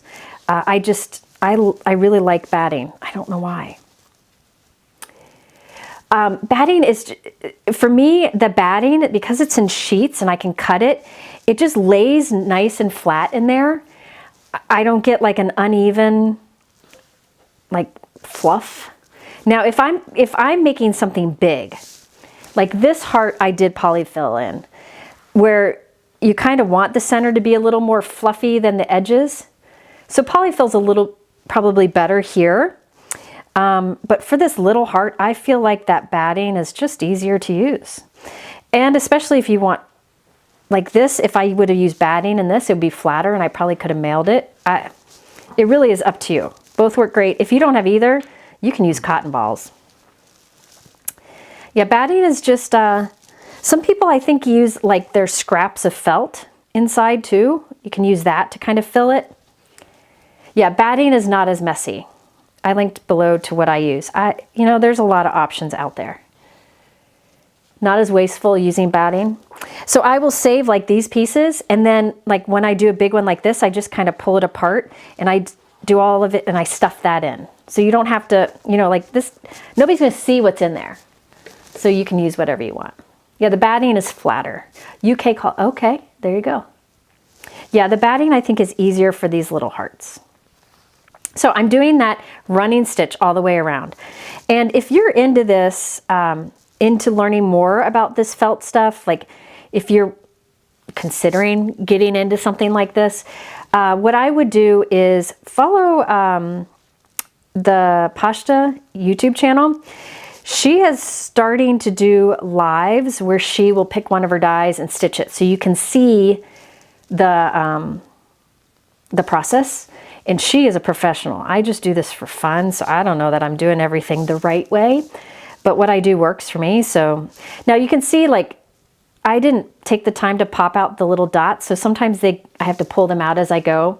But honestly, they all end up coming out on their own. I don't need to do it. So I'm just going up and down each hole, and that will give me a running stitch all the way around. So it'll look like I've skipped a stitch in between each, and I'll go back to it. So this is something that I will do when I travel. I can get a few of these done on an airplane ride.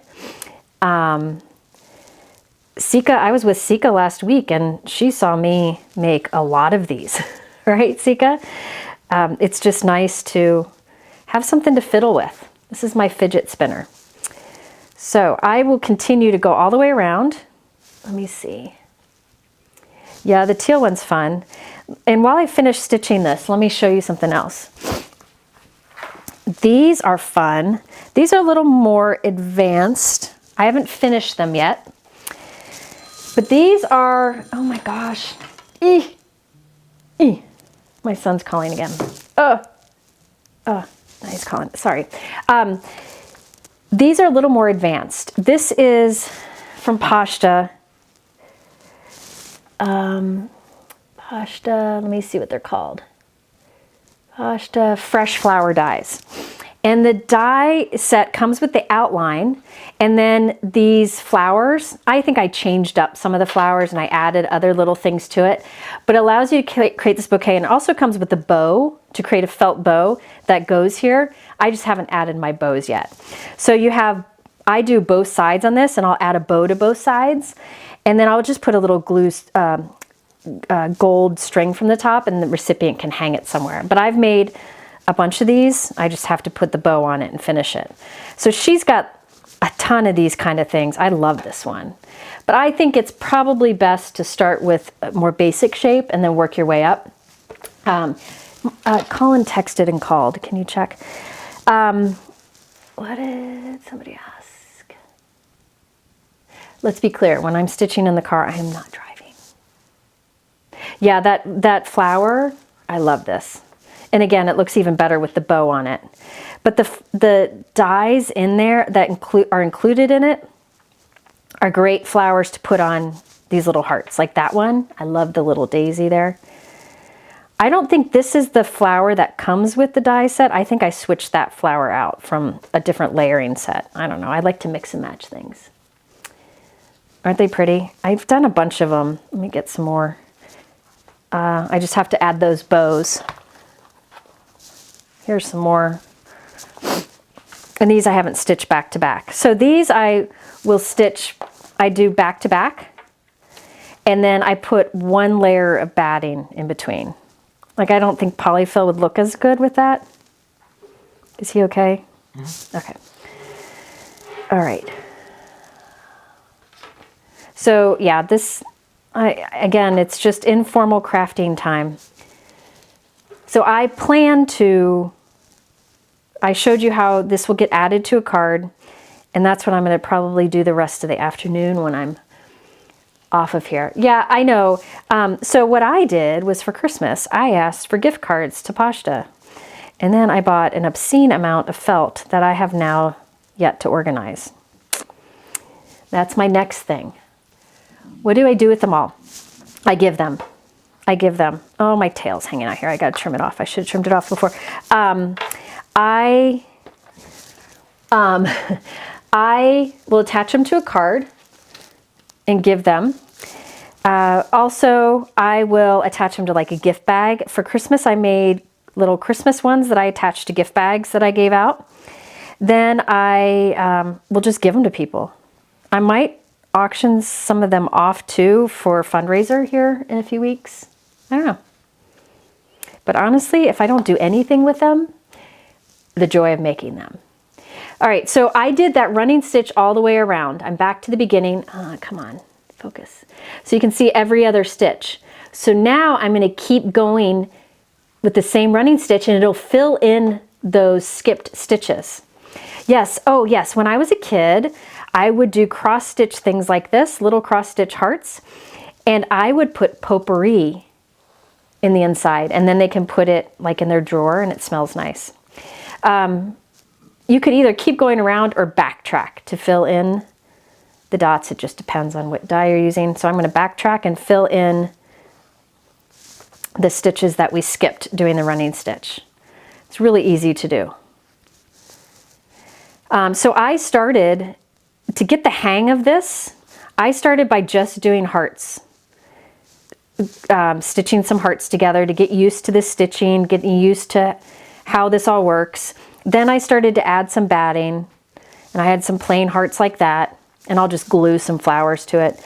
Then I started to stitch on some flowers, so you can kind of work your way up. All right, Mike, give me a few more questions while I go around here. Julie asked, are you ever not doing something? Do I get exhausted from doing? At the beginning of this video, I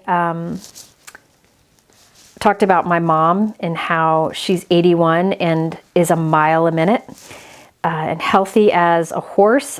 She's just a good role model. Well, she's always moving. So I think it's in me. It's kind of in my blood.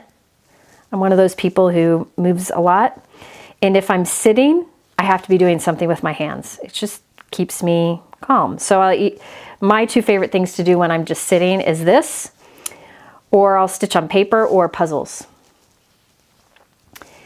Polly, you said your embossing machine didn't come with or your Impress didn't come with an embossing mat? It should have. I think they come with one.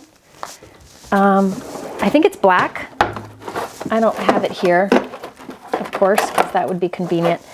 Yeah, I think it comes with I think it's black. I'll have to look at the website to see. Maybe somebody here will know, but I thought it came with one of those flexible mats. Okay. Hero Art's pitch black cardstock is no longer in stock. Okay, what other black cardstock? The Tim Holtz black, distress black cardstock is the darkest dark, smooth, incredible cardstock, black cardstock there is. If you can't get that, I'm not sure. I'm not sure what other great blacks there are. Maybe some other people in the comments can talk about other black cardstocks that are good.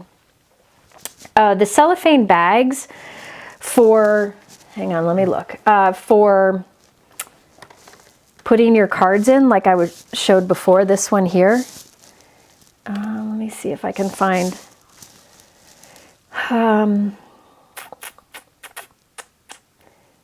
Let me see if it's available. I don't even know if it is anymore. Yeah, here we go. These are the ones I use. They are, I just added it to the YouTube description. I also added it to the supply list. They are clear bags I got mine at Simon Says Stamp. And they allow you to fit an envelope and the card in it. And Michelle asked, how do I find time to organize and craft? I don't, Michelle. You have to remember that nobody's got it all figured out. I have half-started projects everywhere, especially organization, such as the cardstock behind me that I've been keep telling you I'm going to show you when I finish. I haven't finished it because I get squirreled. You know, I'm like squirrel, and I think of something different to do. I also haven't finished my ink reorganization because every time I get it done, there's more inks that I got to add. You know, I just do the best I can, but the organization is also kind of the hobby part of it, and this is my job. I got to keep it somewhat organized or I might lose my mind. I think the reselling bag, I think the ones, oh, you want this, let me see. She wants where the Reseal? The seal is on the other part. Clear bags, I think it's clearbags.com. You can buy them in bulk. And you would just want to get the same size, but they call it like a safety seal or something, where the seal is here instead of up on the flap.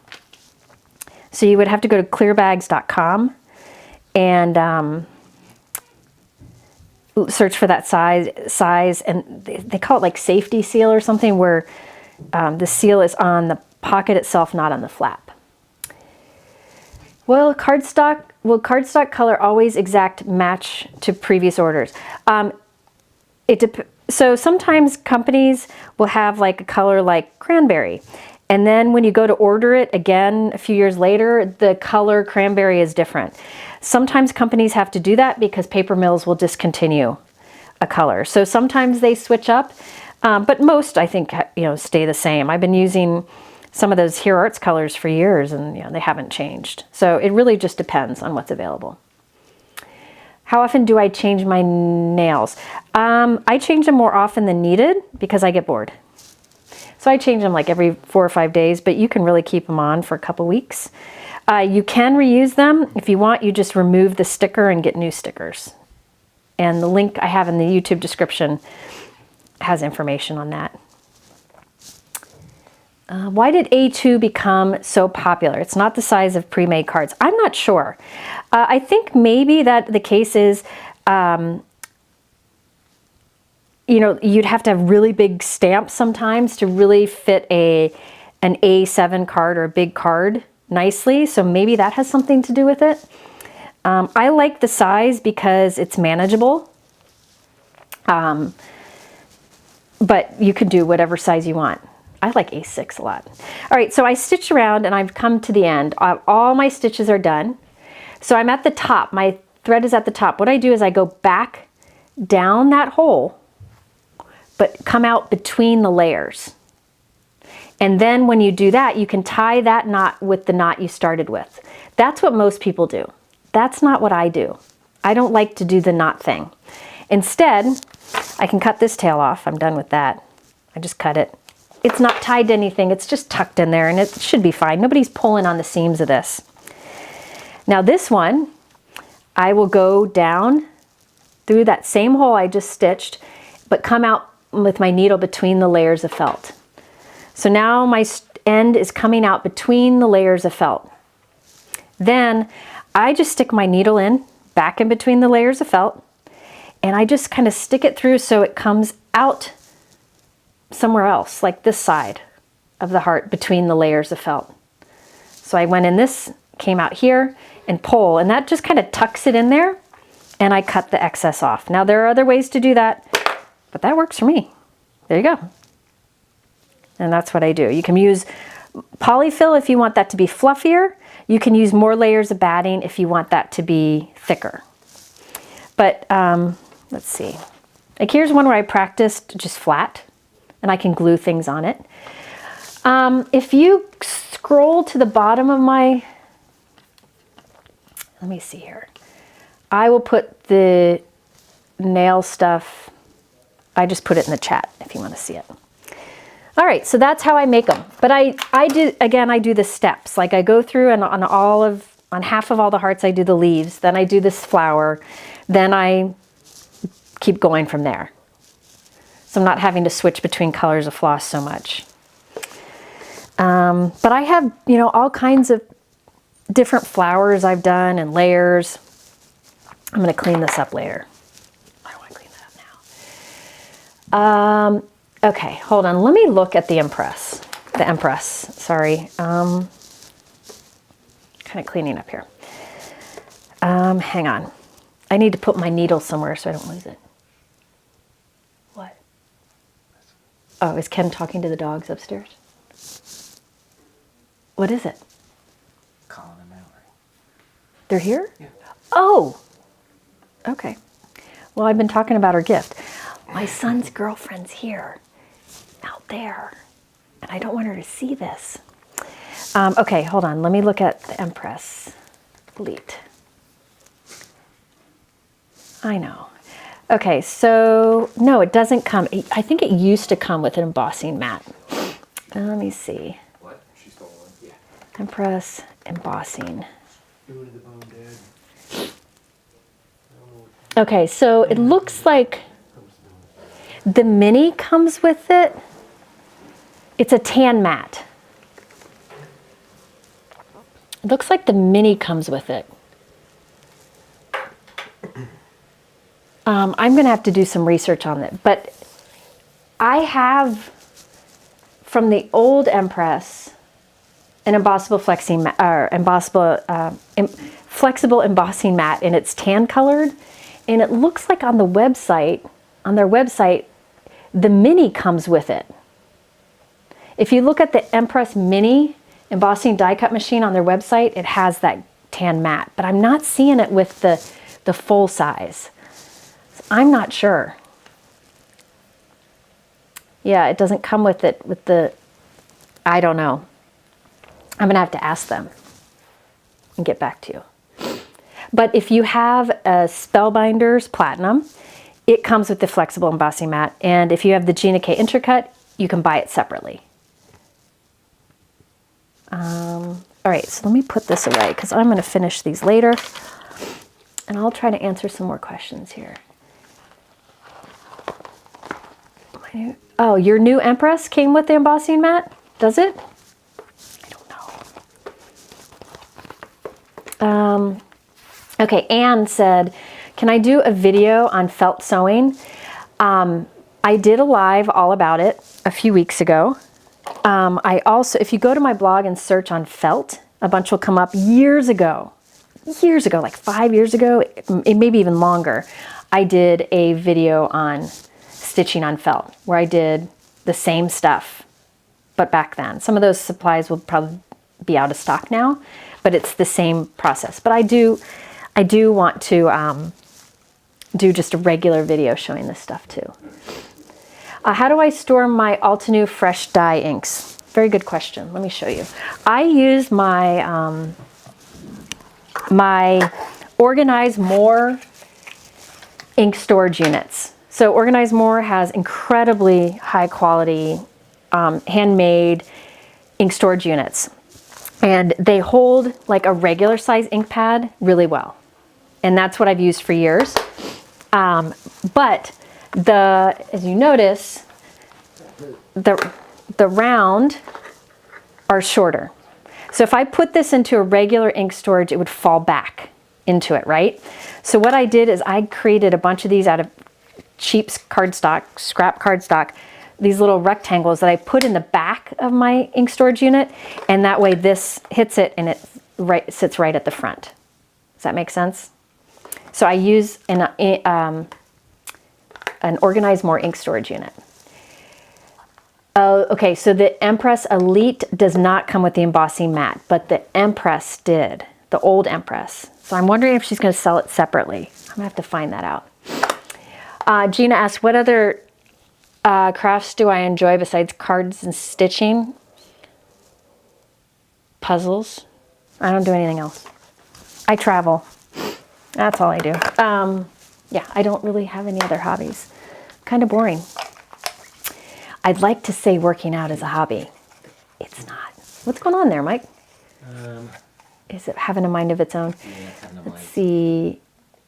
Yeah, and this, yeah, oh, Christine said organize more cell shims for smaller ink pads like the round Altenew or the distress inks. So there's that too. Nicest people at Organize More. Let's see.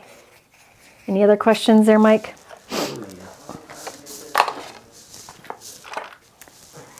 What is the best place to buy pre-made? I answered that one before. When cutting word dies in mass, how do you keep up with the little tittles, the little dots on the eye?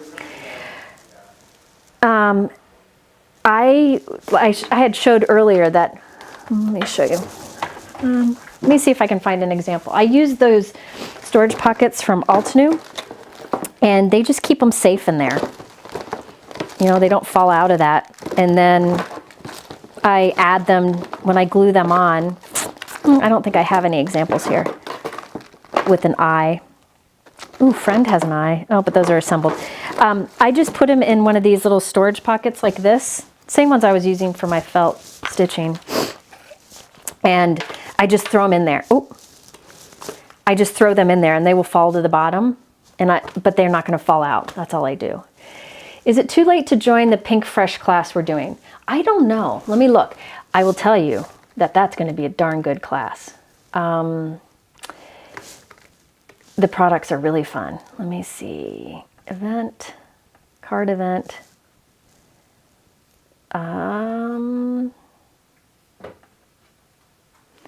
It looks like you can still buy it.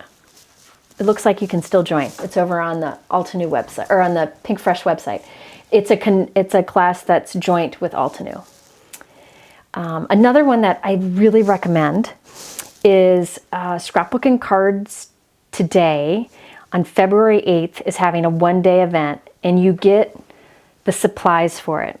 And I helped with the ideas for the kit, and it is packed full of more dies than I've ever seen in a class kit. And I think there's 2 stamp sets and a ton of dies. And I think they just opened up a few more spots for that. It's February 8th. It's called With Love. And if you go to the Scrapbook and Cards Today website, I think you might be able to still sign up. It's inexpensive. I think it's $75. You get a day of classes. I'm one of the teachers, Kathy Zilski, Dana Joy, and Megan Andrew. And you get a bunch of exclusive dies and stamps. It's unbelievable how much she put in there.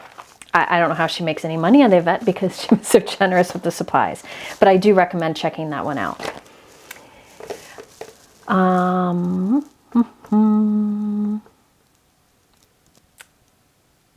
Let's see, what storage bucket do you use?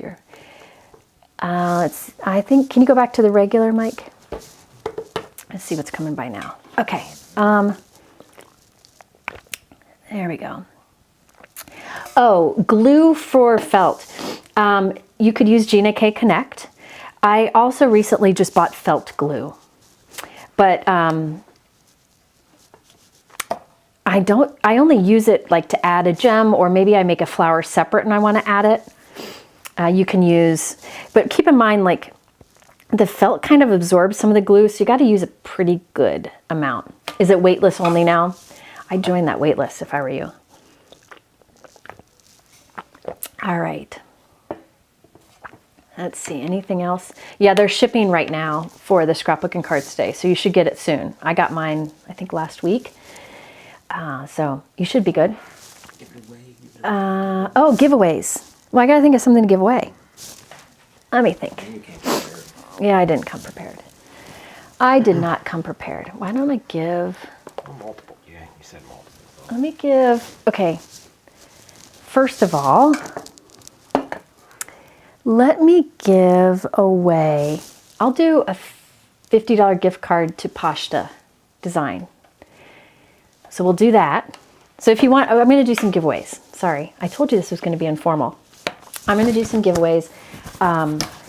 If you want to be eligible for a giveaway, all you got to do is leave a comment in the chat, and Mike was going to randomly pick someone. So one of the giveaways will be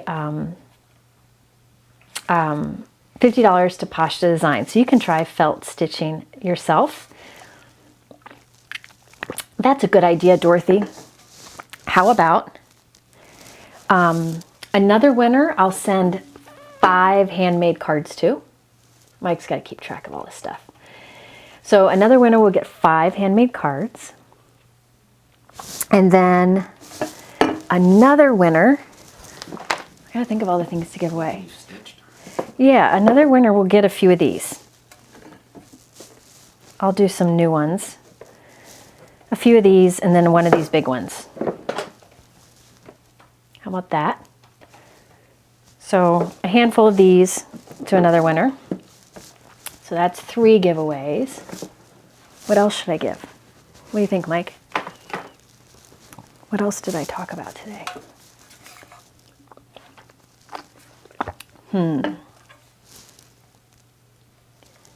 What about what's at the start?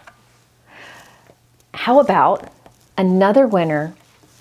I'll send a set of 5 of these once I get them done for her out there. So how many giveaways is that? 4. It's a hard day. We need another giveaway. What else? What else?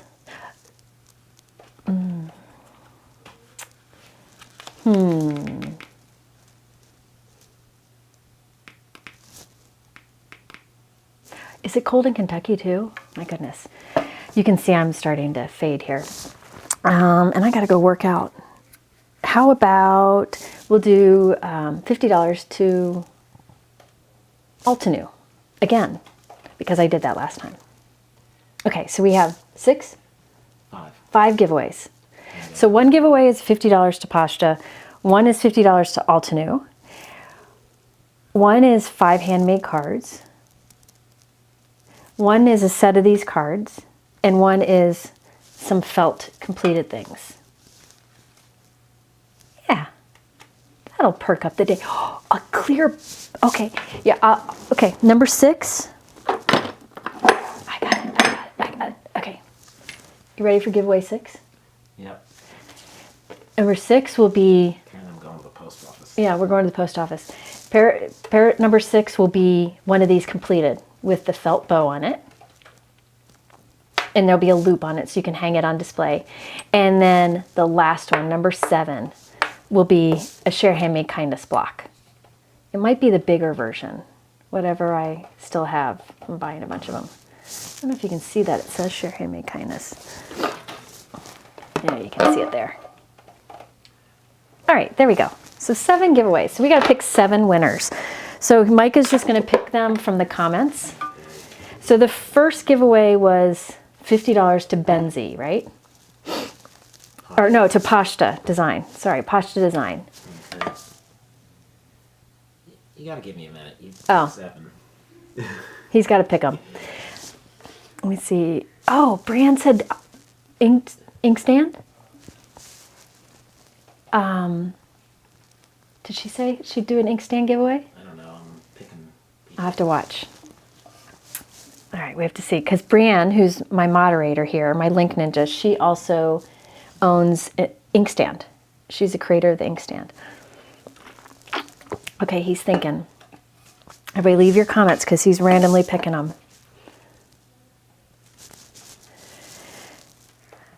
Okay. I know. I can't help it. I'm just seeing if there's any questions that I can answer. All right, hold on. Hold on. Okay.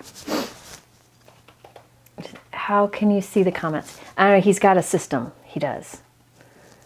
And I will give you your names and then you just... I scroll through them and I also look at the participants and He also tries to make sure somebody's here. yeah. Otherwise, they never get it.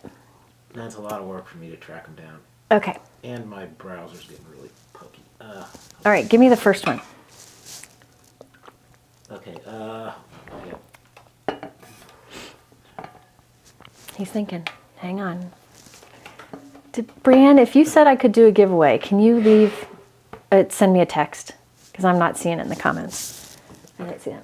The first one. First one, the $50 to Poshta Designs is. I'm gonna pronounce the name wrong. Pamela Arvalo. Arevalo. Pamela Arvalo. Arevalo. I will print. Pamela all Arvalo. winners He will put the winners in the YouTube description when this is over. So Pamela, you get the $50 to Poshta. Yes, Mike does have a hard. No, the browser's just getting pokey. Yeah. It's not letting me scroll through. I went back too far. Oh, Brianne said we can do $50 to the inkstand too, so we'll have 8 giveaways. I'm just over. Oh wait, is that 9? Inkstand. Is that right? Well. So Pamela, you get the $50 to Poshta, and that will come via email. We'll put a list of the names in the description. Yep. And Hi, Rosie. so say that. Yep. Oh, there's Pamela. She saw it. Okay, Pamela, you'll just go to my website and through the contact me, send me your email address so I can get you that gift card. And again, if you guys are worried you're going to miss something, we'll put the list of winners in the YouTube description when this is done. Okay, the next giveaway was 5 handmade cards. 5 handmade cards. Valerie Ellerton. Valerie Ellerton. Elarton. Valerie Ellerton. I'm terrible with names. So. That's okay. So Valerie, if you just email through my website your address. All right, giveaway 3 was? Few of the, I wrote down a few stitch things, smalls and a big. Okay, yeah, you're going to get some stitched hearts and a big stitched heart.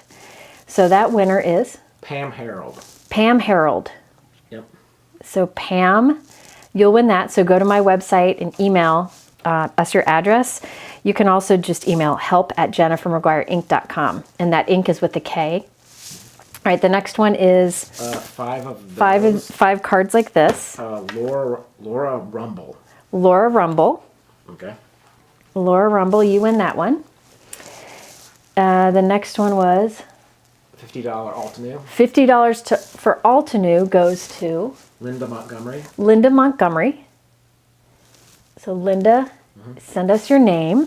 Okay, so that was $50 to Altenew. All right, the next one is? It was one of the bouquets. Okay. Something about loops or something to hang it Yeah, with or something like that. One of these completed, and probably with some other stuff. Mike always throws other stuff Tara in. Hodge. Tara Hodge gets that one. The large Share Handmade Kindness weight is Rosie Lopez. Oh, Rosie. I know Rosie. Rosie, you get a Share Handmade Kindness block. If it's any friends that are disqualified. No. Rosie like does a lot Kathy with Z hero is arts. disqualified. Yeah, Kathy Z is not allowed to win. And for the $50 inkstand, Allison Neat, N-E-E-T. Okay, Allison Neat, you get N-E-E-T. N-E-E-T, you get a $50 gift card to the inkstand. Those are the ink holders that I use in my videos anytime I do inking. And the creator and owner of the inkstand is Brianne, who is my moderator here. So thank you, Brianne, for that. So $50 to that. That's awesome. All right. That's it. That was fun. So Mike will put all of that in the YouTube description below when this is over. So if you're afraid you missed your name or something, just be sure to check there afterwards. Sorry, I'm trying to see everything.